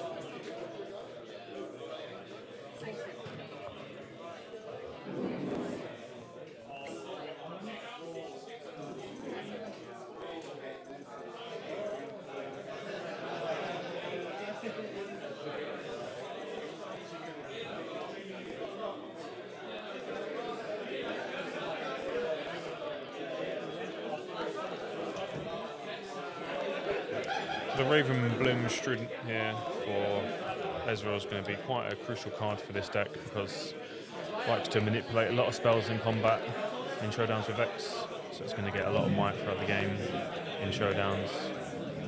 But not just at the moment. The Ezreal is going to pick off the Poro, reclaim the Zone Warrens, pitch, which looks like another Scrap Heap. Draw loads of cards, going to get himself out a Seal, Super Mega Death Rocket onto the Raven Bloom. It's going to clear that off. So the Ezreal player's now got no units. A nice little development there from the Jinx player as well. Getting the Seal out early is nice. Start preserving those runes throughout the game.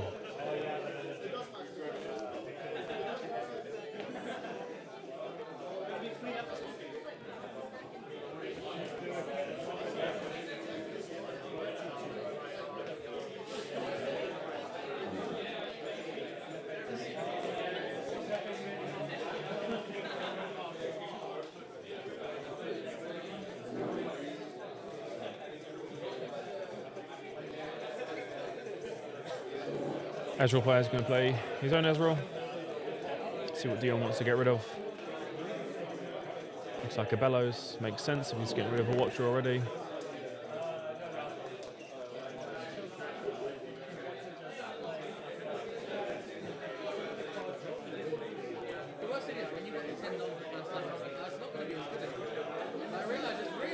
Cycle the 1, Arcane Shift onto the Ezreal. It's going to clear Max's Ezreal. It's going to pitch a Rasa, draw 2. Arcane Shift's obviously going to stay banished. That's why he's put it next to the Legend. I'm getting deja vu. How many Ezreals have they both got? There's another one. Is that a third Scrap Heap, I believe, that Max has just as guarded with an Ezreal. Drawing himself into 3 more cards. Essentially the third Scrap Heap for him.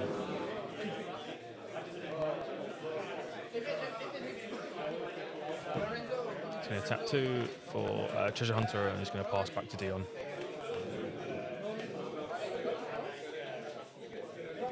So Dion's going 7 runes here.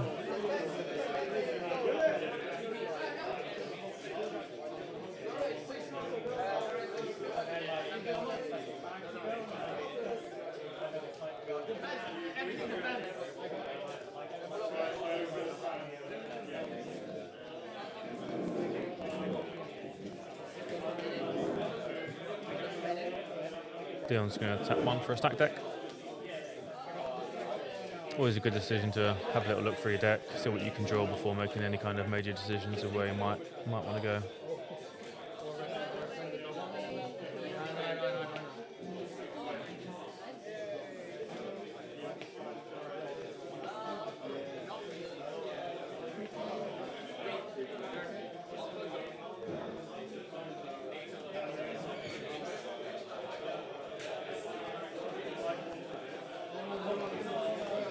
Just going to tap 3 more.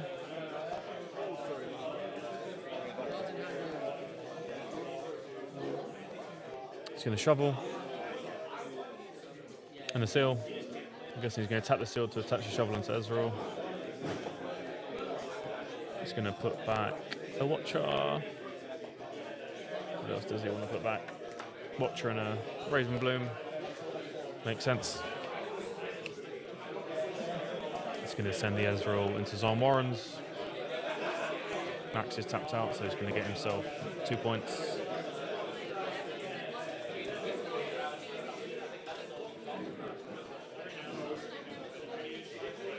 He's going to discard draw, he's getting rid of the Poro.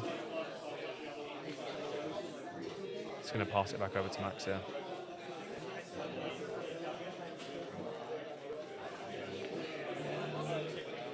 So I imagine this matchup is going to be very slow, methodical from both players here. Looks to me like potentially a similar list to Alan's winning list on the Ezreal here, into a Miracle Jinx.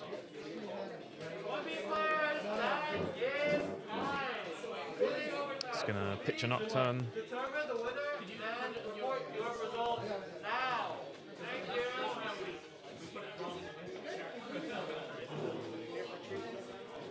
2 pieces of point now. Need to send in the Treasure Hunter into Void. Super Mega Death Rocket into the Ezreal. That's going to resolve and finish off the Ezreal. That card has gotten quite a bit of value this game against Dion. He's going to send the Ezreal into Zon Warrens. Going to continue cycling through his deck, discarding and drawing to find the correct answer he needs for this matchup. Deciding he wants to get rid of the Fight or Flight.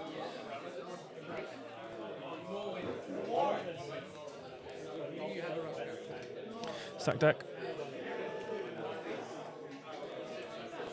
So he has seen the Nocturne in the stack deck, so he's able to pay it for 1 power. 4 might for 1 power. That's quite good.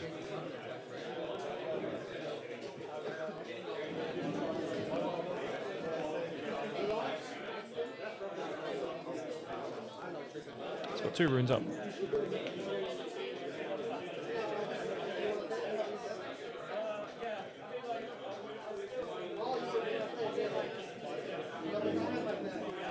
It's going to ride the wind. Or is he pitching? Pitching ride the wind. Pitching ride the wind for this one. On the Zon Warrens. Maybe I've missed something. But he's getting rid of ride the winds.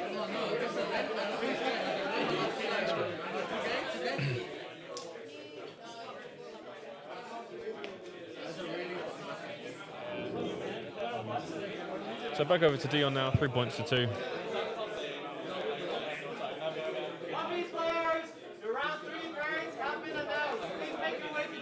It would bring me an immense amount of joy if Dion ran inverted timelines with the amount of cards that Max has got in his hand at the moment. But instead he's going to play, I believe that's another Ezreal. Can't fully see it because of the glare. I think it's another Ezreal, yeah. It's discarding Smokescreen, drawing 2 cards.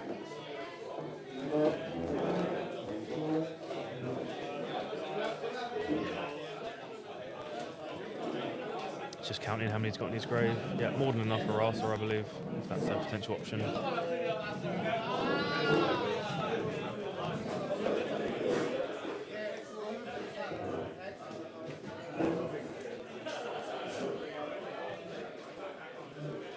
He's going to play a seal.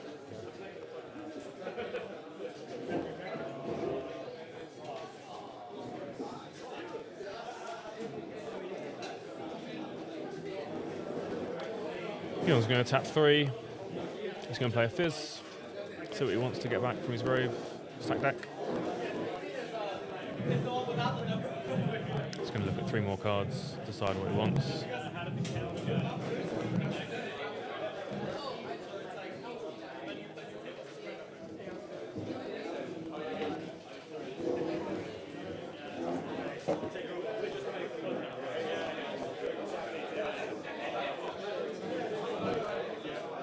He's going to pass it back over to Max. Looks like Max is going to hold to 5 here.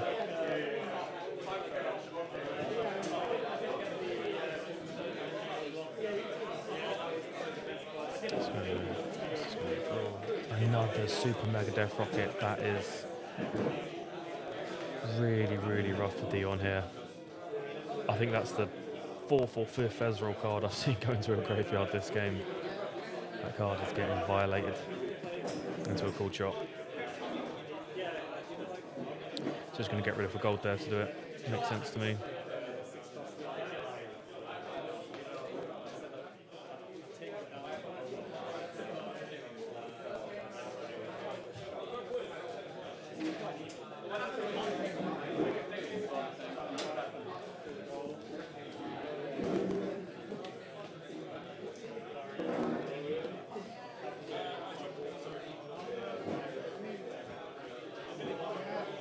It's going to be a Rasa. Max is going to start vomiting some might out here as the miracle player. He's got quite a significant point lead here, so he can definitely spend a whole turn developing an astronomical amount of might in his base. He's also leaving himself up with 2 runes in case he wants to have any responses to any possible actions that Dion might do.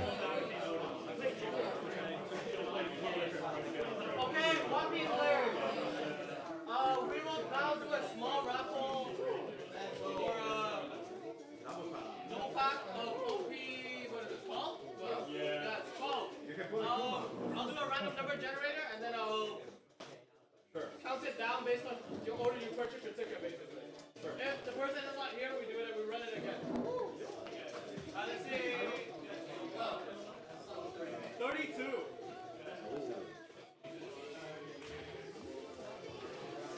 So he's going to equip the shovel onto the Fizz. Going to put back some cards. I think that will look like a Poro and an Ezreal.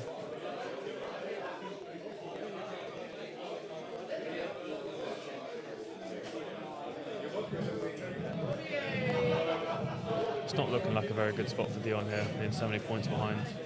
He is going to go up to 3 now. They are both on the odd number of points, which isn't preferable in the game of Riftbound, as you normally want to go 2, 4, 6, 8 if possible. Pushing it up into the Rebuke.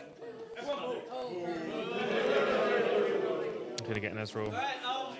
We may do another raffle after this round, but yeah. We got started. Alright.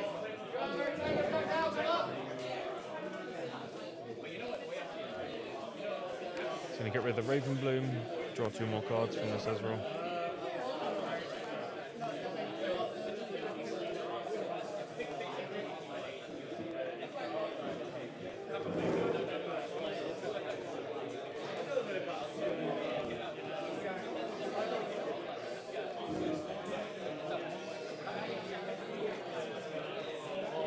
Not seen a Vex yet from Dion. I'm sure if he runs it in his list, I'd imagine he's got to. Such an important unit for this list to try and manipulate these in showdown costs for himself and his opponent. But he's deciding to passing it back over to Max here. He's going to send a Treasure Hunter and go to 6.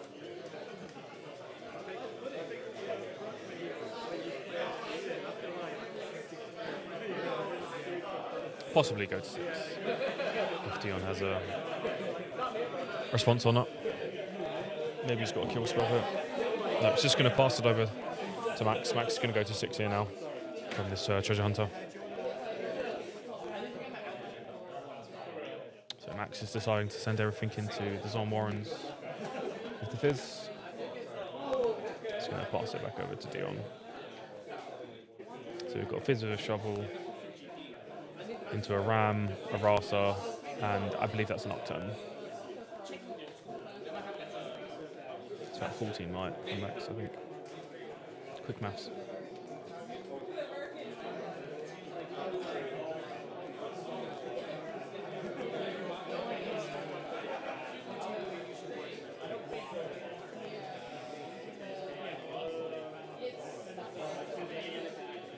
Dion's just doing some calculations to see what he may or may not want to do here. Possibly he's got some smoke screens because we have seen him pitch one earlier in the game. So maybe he's considering some might manipulation in this showdown.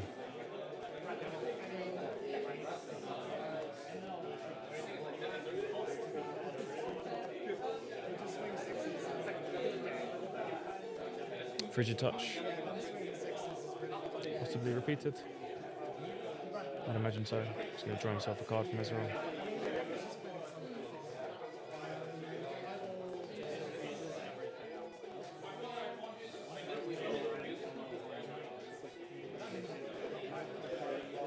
So he's decided to reduce the might of Ram and Rasa.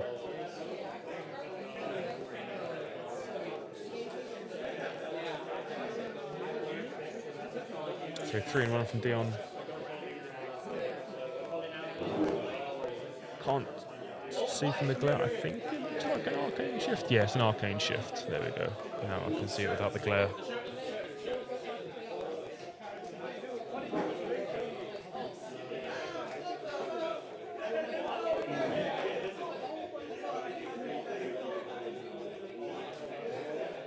He's deciding where he wants to put the damage.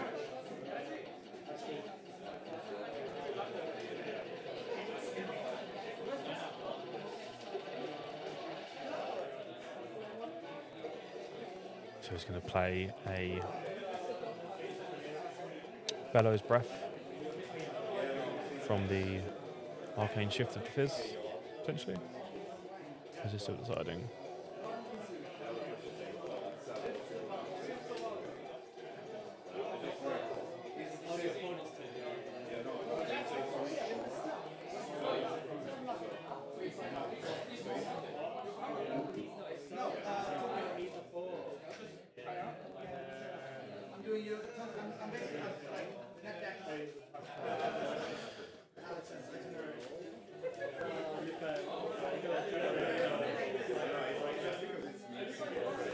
I think he's going to do the Bellows Breath here.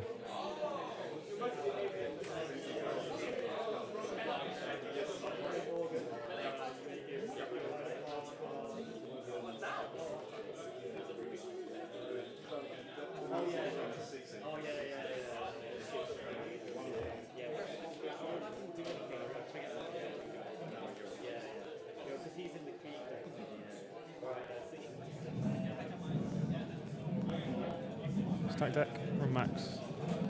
Keep cycling through, see if we can see an answer.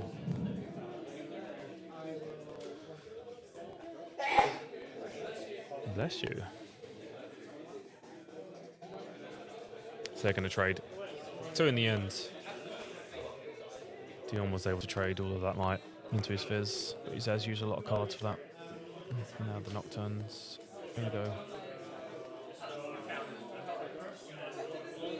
Ezreal's going to go in. He's going to get rid of a Ram, draw cards. Max is at 7 here. He's going to Fizz. See what he wants to play from the grave. Possibly a stack deck. Cold shot. Makes sense. Why draw 1 when you can draw 2? That's a quick decision. Another Nocturne off the rip as well. Oof. It's another power gone. I don't think it matters at this point in the game considering he's on 7 points. He's happy to just burn as much as he can to try and get this hold. Here comes a Ram for 1. Yep, just going to take that back.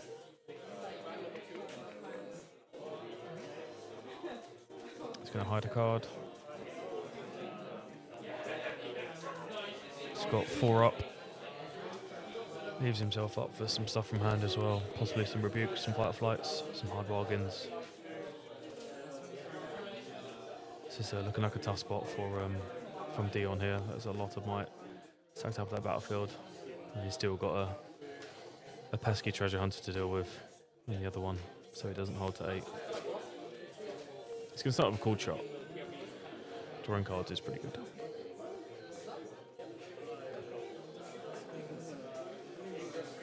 Another cool chart. Drawing cards is very good.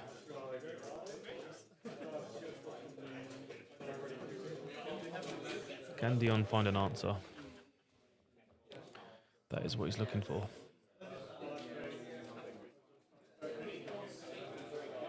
He's going to tap one for a stack deck. He's going to keep digging.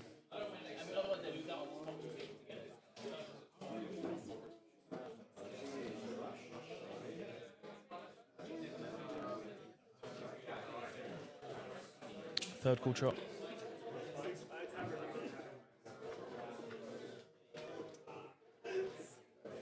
No, I couldn't find an answer. It's going to be game one for Max there. Always felt Dion was just a turn behind in this game.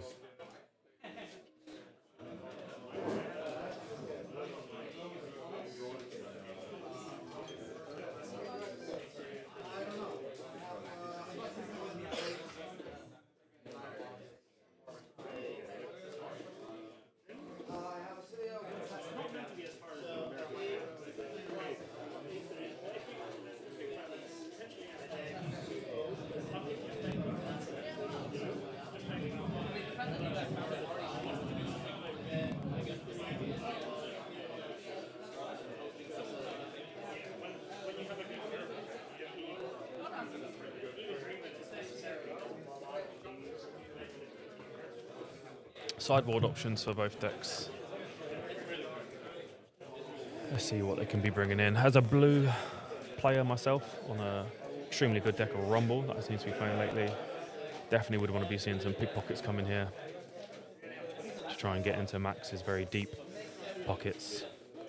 Try and get rid of some of those seals to make him at least feel it a little bit harder on his rune economy here. So that is a potential option for Dion as he is in blue.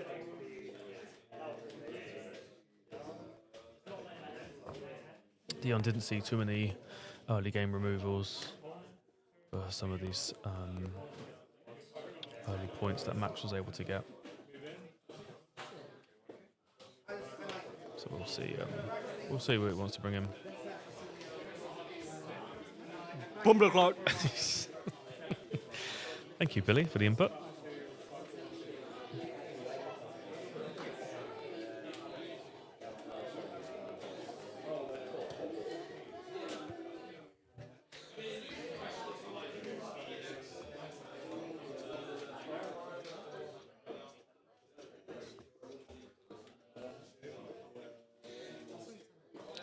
Dion is digging into his deck, so that's quite a few sideboard options, I believe. Looks like 6 to 8 cards. He's deciding he wants to swap out. So Dion's going with the Veiled Battlefield, which allows him to untap a gear on Conquer, I believe. And that's the Minefield again. I think it's Veiled Temple, Veiled something. I'll have to look it up.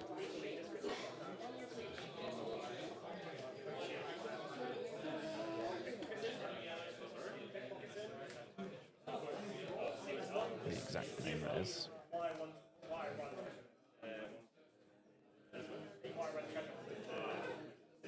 Yeah, Veiled Temple. It's going to allow him to ready a friendly gear upon Conquer. I'd imagine that's just to get some of that extra value from the seals.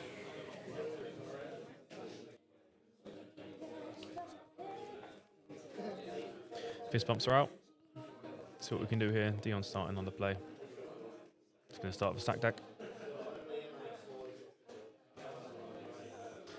As both of these games, as both of these decks do play rather longer than the general game of Riftbound, they will have to take time into consideration, as it seems to be the arch nemesis of the game of Riftbound at the moment. Ooh, double stack deck, double scrap heap's gone. So having to draw 2 cards, that is quite a good starting hand for the Jinx there, just to bring out the champion unit, discard both scrap heaps and draw 2 cards. It's very nice. Max must be very happy about that. So the Ezreal's going to come out here from Dion. Let's see if he can get rid of his own scrap heaps. Most likely not. Wages of Pain is not going to be required here. Dion's going to draw 2 cards. Dion's got his 2 seals out as well, so he's very flush. Super Mega Death Rocket on the Ezreal, getting Deja Vu from the first game. That card has put in some work for Max. Max is still deciding where he wants to put the Jinx. He's decided he wants to go to the Devout Temple. Just probably just more likely just to deny it from Dion. A little bit longer. He's going to bring back Super Mega Death Rocket. He's going to pitch another Scrap Heap. I think that's the 3rd one that Max has been able to get already.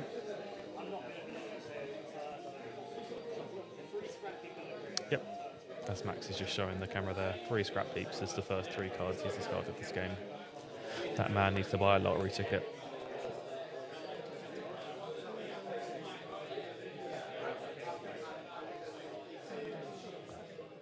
Dion's going to tap 2. He's going to tap 3 with Fizz and his Seals. Going to get a stack deck out. I can't see the 2-drop unit because of the glare, but if it's anything like his first game, it could potentially just be a Plundering Poro or maybe a Raven Bloom. I'll have to see when it gets moved around. But it is a 2-drop unit and a Fizz.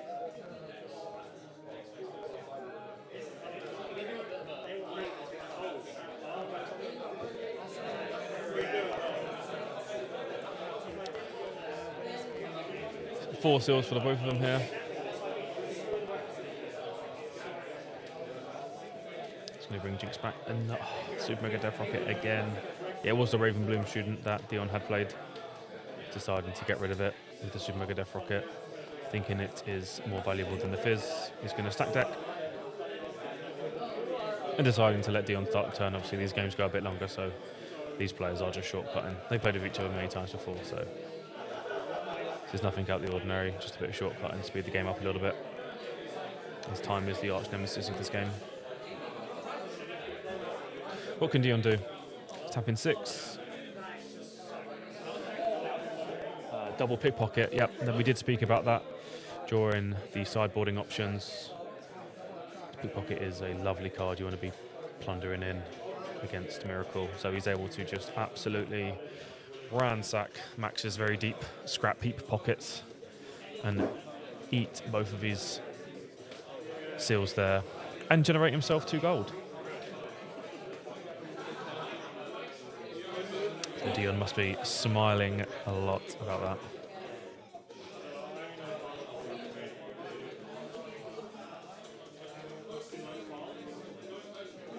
Max's board isn't looking too flush now with those 2 seals being eaten.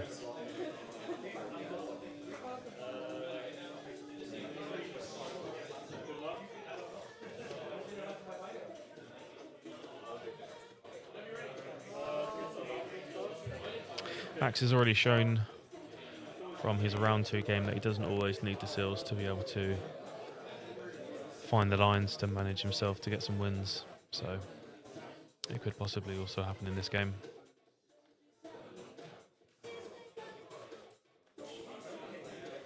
I think he's considering if he wants to send the Jinx into the minefield to discard, or is he maybe considering some drawing options before he decides where he wants to go.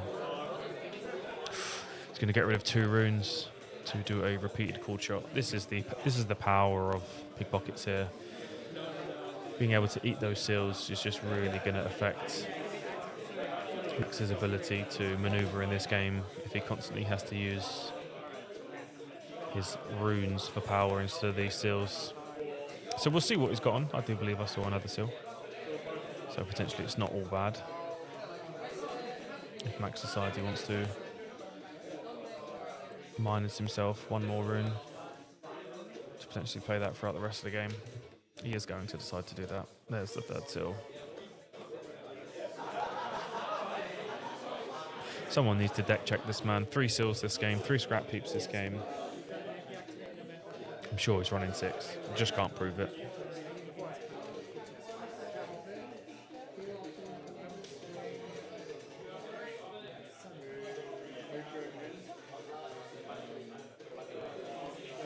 So he does have 3 resources to play up from all of his power. He's going to get rid of 2. And the seal's going to pay for the power cost for Rasa there. Very nice. He's going to send the Jinx into Val Temple. He's going to ready his seal. Very good usage of that. This is what I mean by always playing out your options before you decide to go with the Jinx somewhere, because he was thinking about sending it to the minefield. So if he sent it to the minefield, he wouldn't have had this option of sending it to the Val Temple and readying his seal and possibly playing something else out here with a power cost. Possibly an Ezreal for 3 and a power. Or maybe a Fizz for 3 and 1.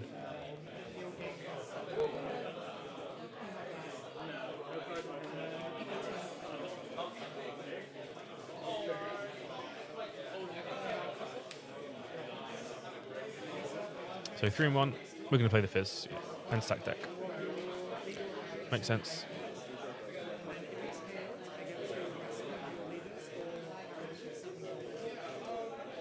He's going to tap the last one for a Ram. Because who doesn't like playing one resource for 5 might? Right. Dion's 3 points down. Max has managed to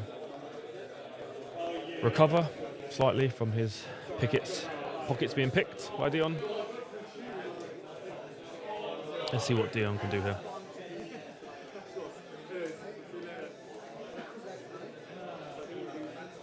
Take care, mate.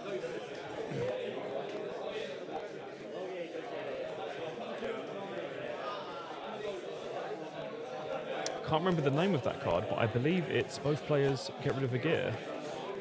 That is a very nice card in purple. I can't remember the name of it for the life of me. So he's got to get rid of a gear as well. Or is it just the plus? Yeah, just going to get rid of a gold from the generation pickpocket. And obviously now Max has no seals again.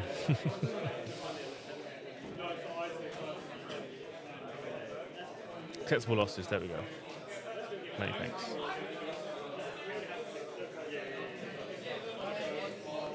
Is that Max maybe just picking it up after his 3rd seal's been eaten and deciding to go to the last game with the clock in mind? I'm assuming so, because if I was Dion right there, I'd be very happy eating his last seal. Imagine Max is just going to scoop it up and go and play for the 3rd game. So potentially those were some really nice sideboard options from Dion. Seeing the double pickpocket and the acceptable losses, was able to really peel for Max's deck after he drew his 3rd seal and 3rd scrap heap of the game. Could possibly be the luckiest man of all of Riftbound.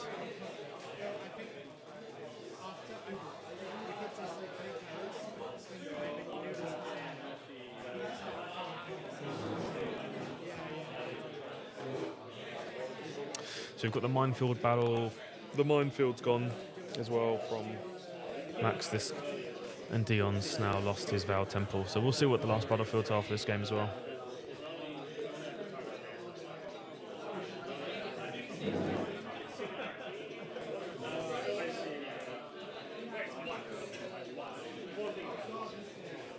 So game 1,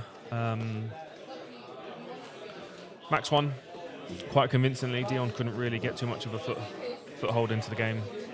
Max got quite a lot of value from Super Mega Death Rocket and was able to constantly send Dion's Ezreals to the graveyards, which didn't really allow Dion to develop that much with the value of those units, and Max kind of took it out. In this game, Dion sideboarded in, which looks like either 6 or 8 cards, and was able to double pickpocket into an acceptable losses all 3 of Max's seals, and the value was just too much from that.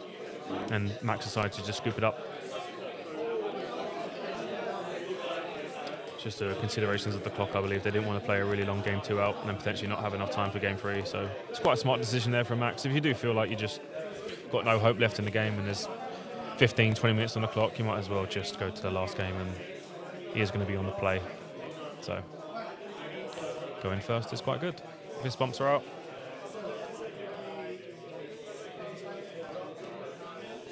So we've got Treasure Hunter and a pass over to Dion. Dion's going to start with 4 runes from the obelisk.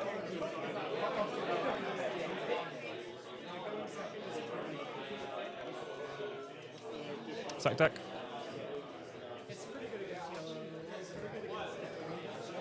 So if my Spellbound lore is correct, I do believe Dion is actually currently undefeated on the Arcane leaderboard. I think this from the 3 times he's decided to attend, and I think Max is in the top 4 of the Arcane leaderboard, so it's quite an important game. You've got Mr. Undefeated versus Mr. Rank 4, so can Dion stay undefeated? Or will Max be able to further climb up the Arcane leaderboard?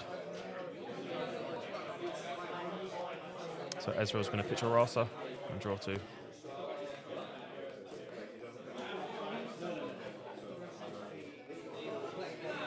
Max is second, smashing it. He's going to send his treasure hunter in. So I can't remember the name of that battlefield, but it's the Emperor's something, so where you can pay 1 to pitch a unit back to your hands, and then you get a Sand Soldier's token at the battlefields.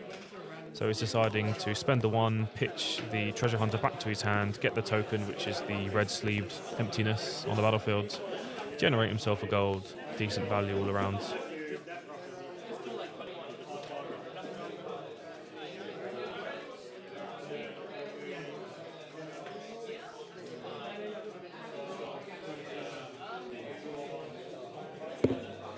Looks like another treasure hunter into a stack deck. Looks like that. Cool shot, sorry.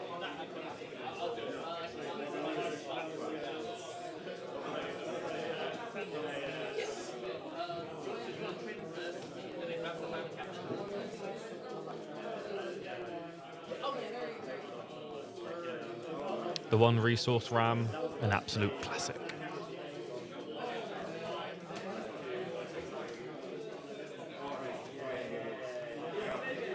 I think they're just figuring out how many cards potentially Max has or hasn't played to get the 1 resource ram. So I think they're potentially maybe rewinding. He's deciding not to because he's already seen the card, which is quite fair on the, to be fair.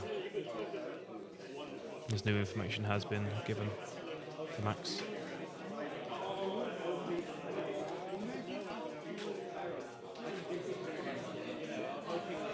So they have decided to work it out that the 1 resource ram is able to be played. Generally, some Miracle players do like to have an extra dice at hand to see how many cards they played for the turn, but it is extra mental fortitude, I suppose. Not all of them like to do it.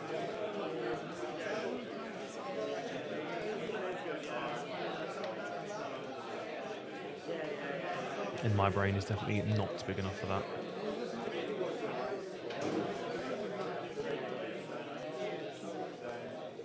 He's just going to send the Ezreal in to the obelisk.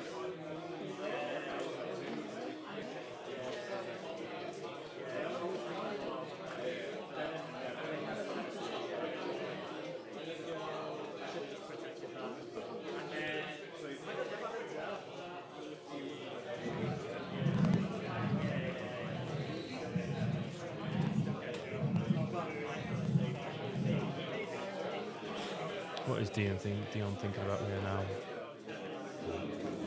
Another Ezreal? Big pocket. Gold for a gold. For your match, you're not too unhappy about seeing it being played there, rather than it eating one of your seals.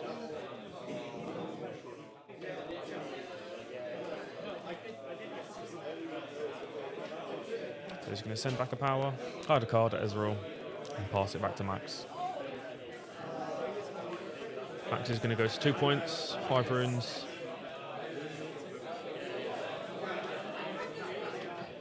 The red card isn't a hidden card, it's just a 2 might Sand Soldier token. So he's going to send the treasure hunter in, possibly thinking about paying another 1 to get a token. No, he's deciding not to. Oh, he's not on Conqueror, he's holding it already. So he's going to pitch the Ezreal, he's going to get rid of Bushwhack, and draw 2.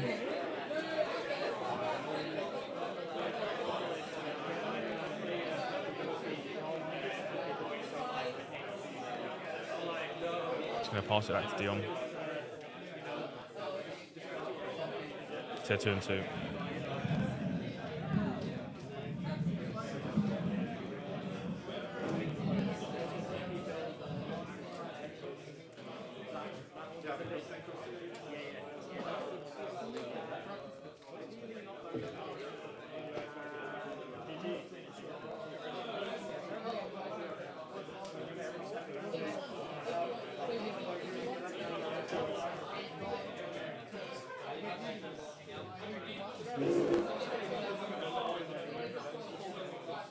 So Dion's going to send the pickpocket in and pass priority to Max. I guess he just wants to kill the token and the treasure. Just wants to kill the... Yeah, and the token, yeah. There we go. Maybe a bit slow, but 3 into 3 means both of them are going to be sent away.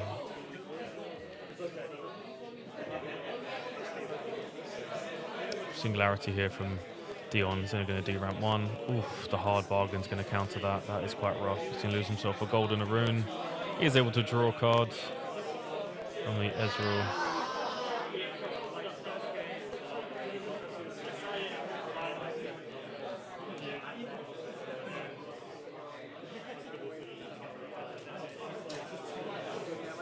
There's a seal from Max. It's not what you want to be seeing as Dion after your pickpocket's already been burnt.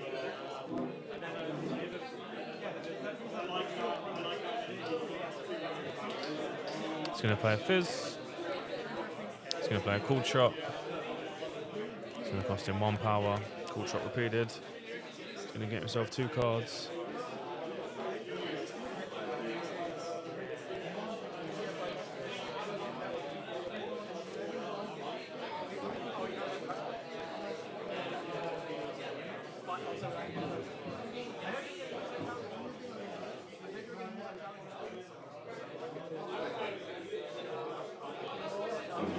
He's going to send the Ezreal into the Ezreal. Oh, no, he's not. Think about it. He's going to send the Ezreal into the Ezreal. See what this hidden card is. Wages of Pain. It's quite a nice one. Maybe fight or flight his own unit. He's going to decide to hard bargain. That's going to... Second hard bargain. He's going to trade.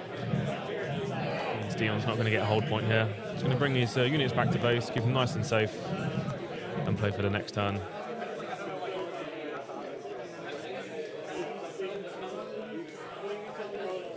So I've not seen a single Vex yet from Dion. Unsure if he runs it in his version of Ezreal. It would be quite unfortunate not to have one of your best units in your deck not be able to be played in a singular best of 3. So he's going to go 2 for a Raven Bloom.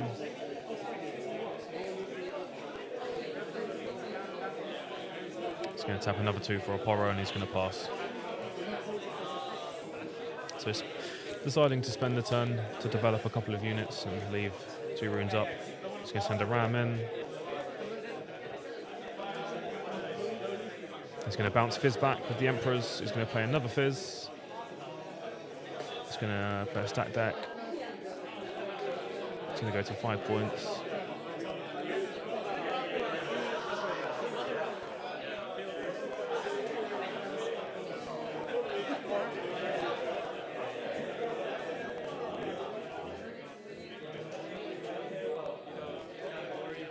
Does seem like Dion is struggling a little bit to find the answers for some of these miracle plays.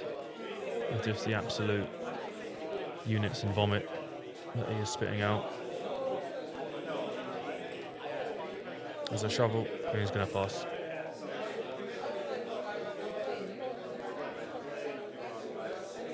So if Max can hold to 6 here, he'll be very happy with that. Nice even number to either challenge to 8 or just hold.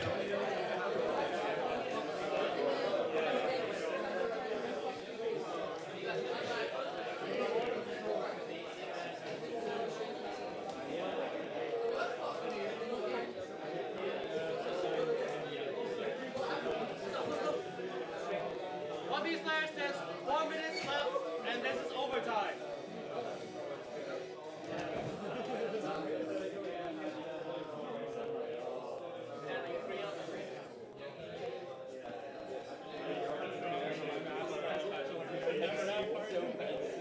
Stupefy, he's going to draw himself a card. So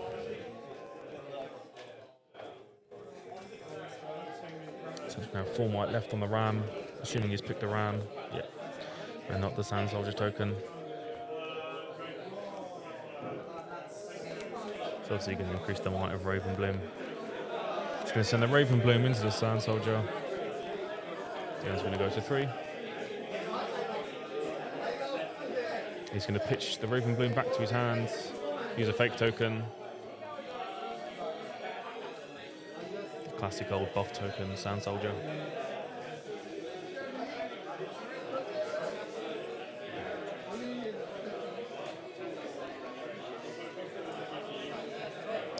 Is that another acceptable losses? That's going to be real rough.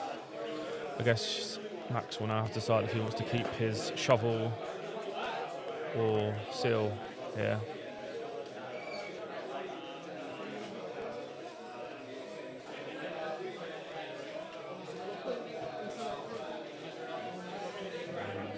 He's deciding to get rid of the seal.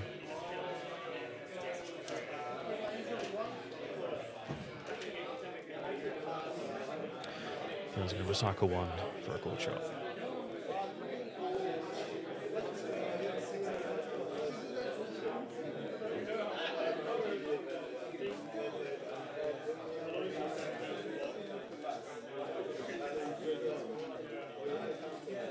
He's going to recycle one.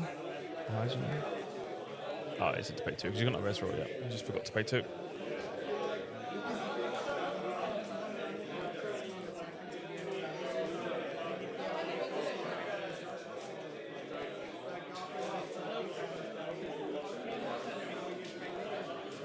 He's going to send a Ravenbloom student back into the battlefield. He's going to cycle one for a seal. He's going to pass it over to Max. Max is going to hold to 6 here. And I suppose he's going to consider what he wants to do here. He wants to stack up his base and try and conquer for 8. Or potentially just continue holding.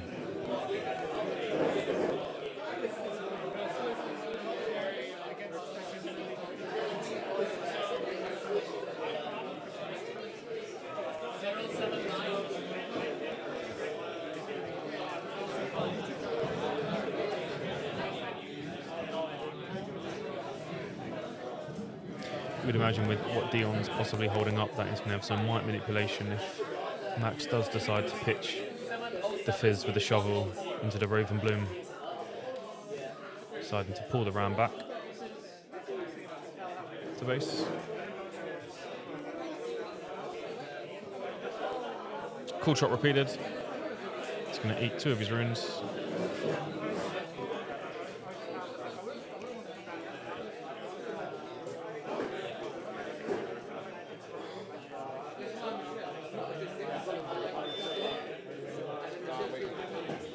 Shotgun.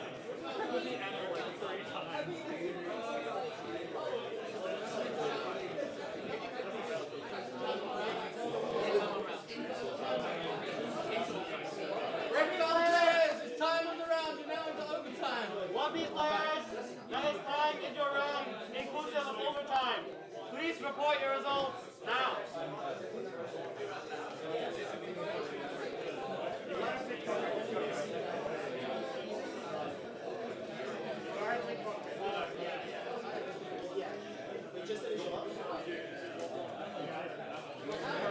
So they're into overtime, so they've got a dice out to trap the turn structure now.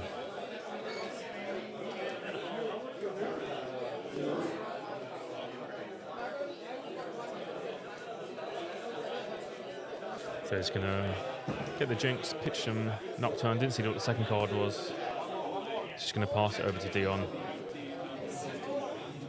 So Max is going to try and go for maybe a 6 to 8 if he's going to try and win. Dion's going to hold to 7 here, which is within 2 points. And turn 1 now.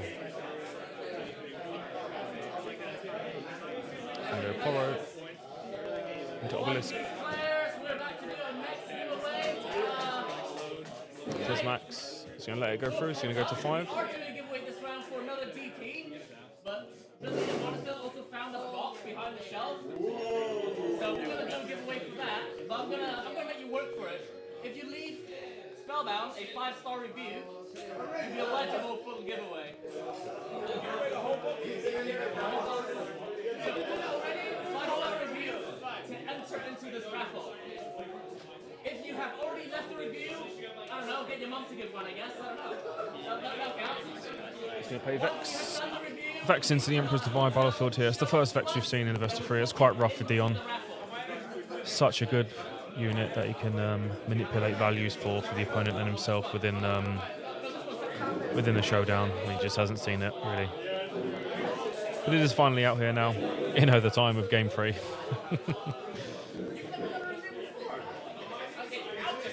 So Max is going to send the Jinx in. And they're both going to pass. I think he's... Oh, not both going to pass. He's passing it over. It's going to call shot. It is reduced because of X. So we'll see what we can get. Dion's just pointing out that it is in fact reduced cost because of X while in the showdown. Alright, I will also run the double passive right now. Another called shot. That's exactly what Vex is insane for, just really, really reducing the value of these cards while he's in combat.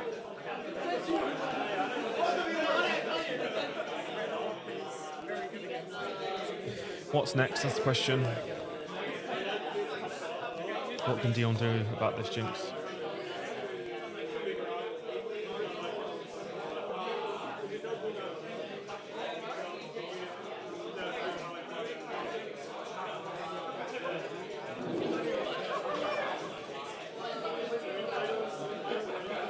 It is attacking for 6. So it's quite an awkward number for Dion to deal with.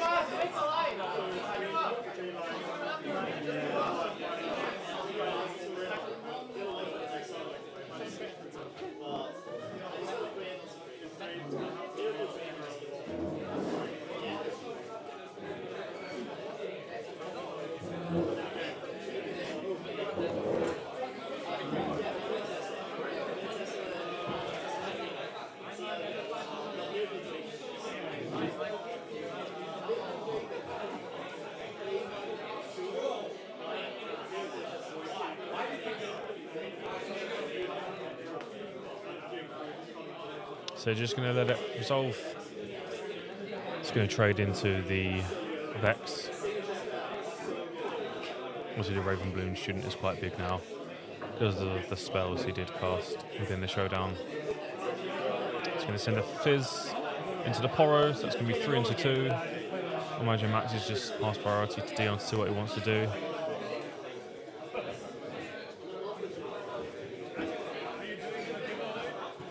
It does allow Dion to cast more spells, which means the Raven Bloom is going to continue to get bigger.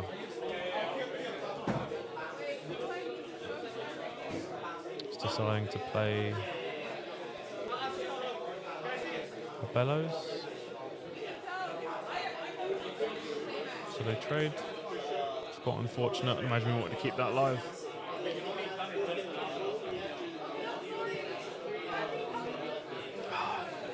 Here comes the Bushwhack. Got a lot of answers out of Dion already. This could be the beginning of the end if Max is able to vomit out quite a lot of might. First unit that's going to be coming out is going to be a Rasa. It's going to be a Rasa into a Raven Bloom and the Sand Soldier token that's still there. Oh, no. Is it? Yeah. Okay, he's going to farm it. He's going to pass it over to Dion.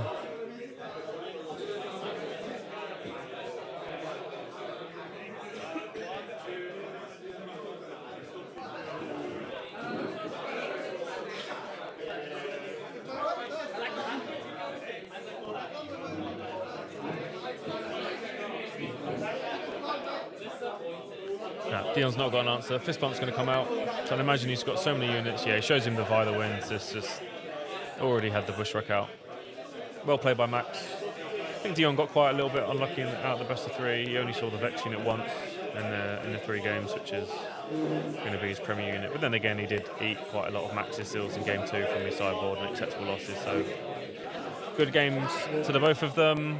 That's going to be the end of this round. So Dion is no longer undefeated. Max has taken Dion's undefeated crown away from him. Max is probably going to continue to attempt to climb the rankings to get to the number 1 spot. We will be back on Wednesday for Arcane League and Nexus Nights for the Wednesday at Spellbound. There's also going to be a winner case tournament on a Saturday. So get your tickets on Spellbound website if you don't have it now. 35 quid entry. Jesus Christ, can't speak, so I'm speaking too much. and possibilities to win a case and lots of products. I believe there'll be some raffles as well during the day, so get your tickets if you haven't. And if not, we will see you on Wednesday. Bye bye.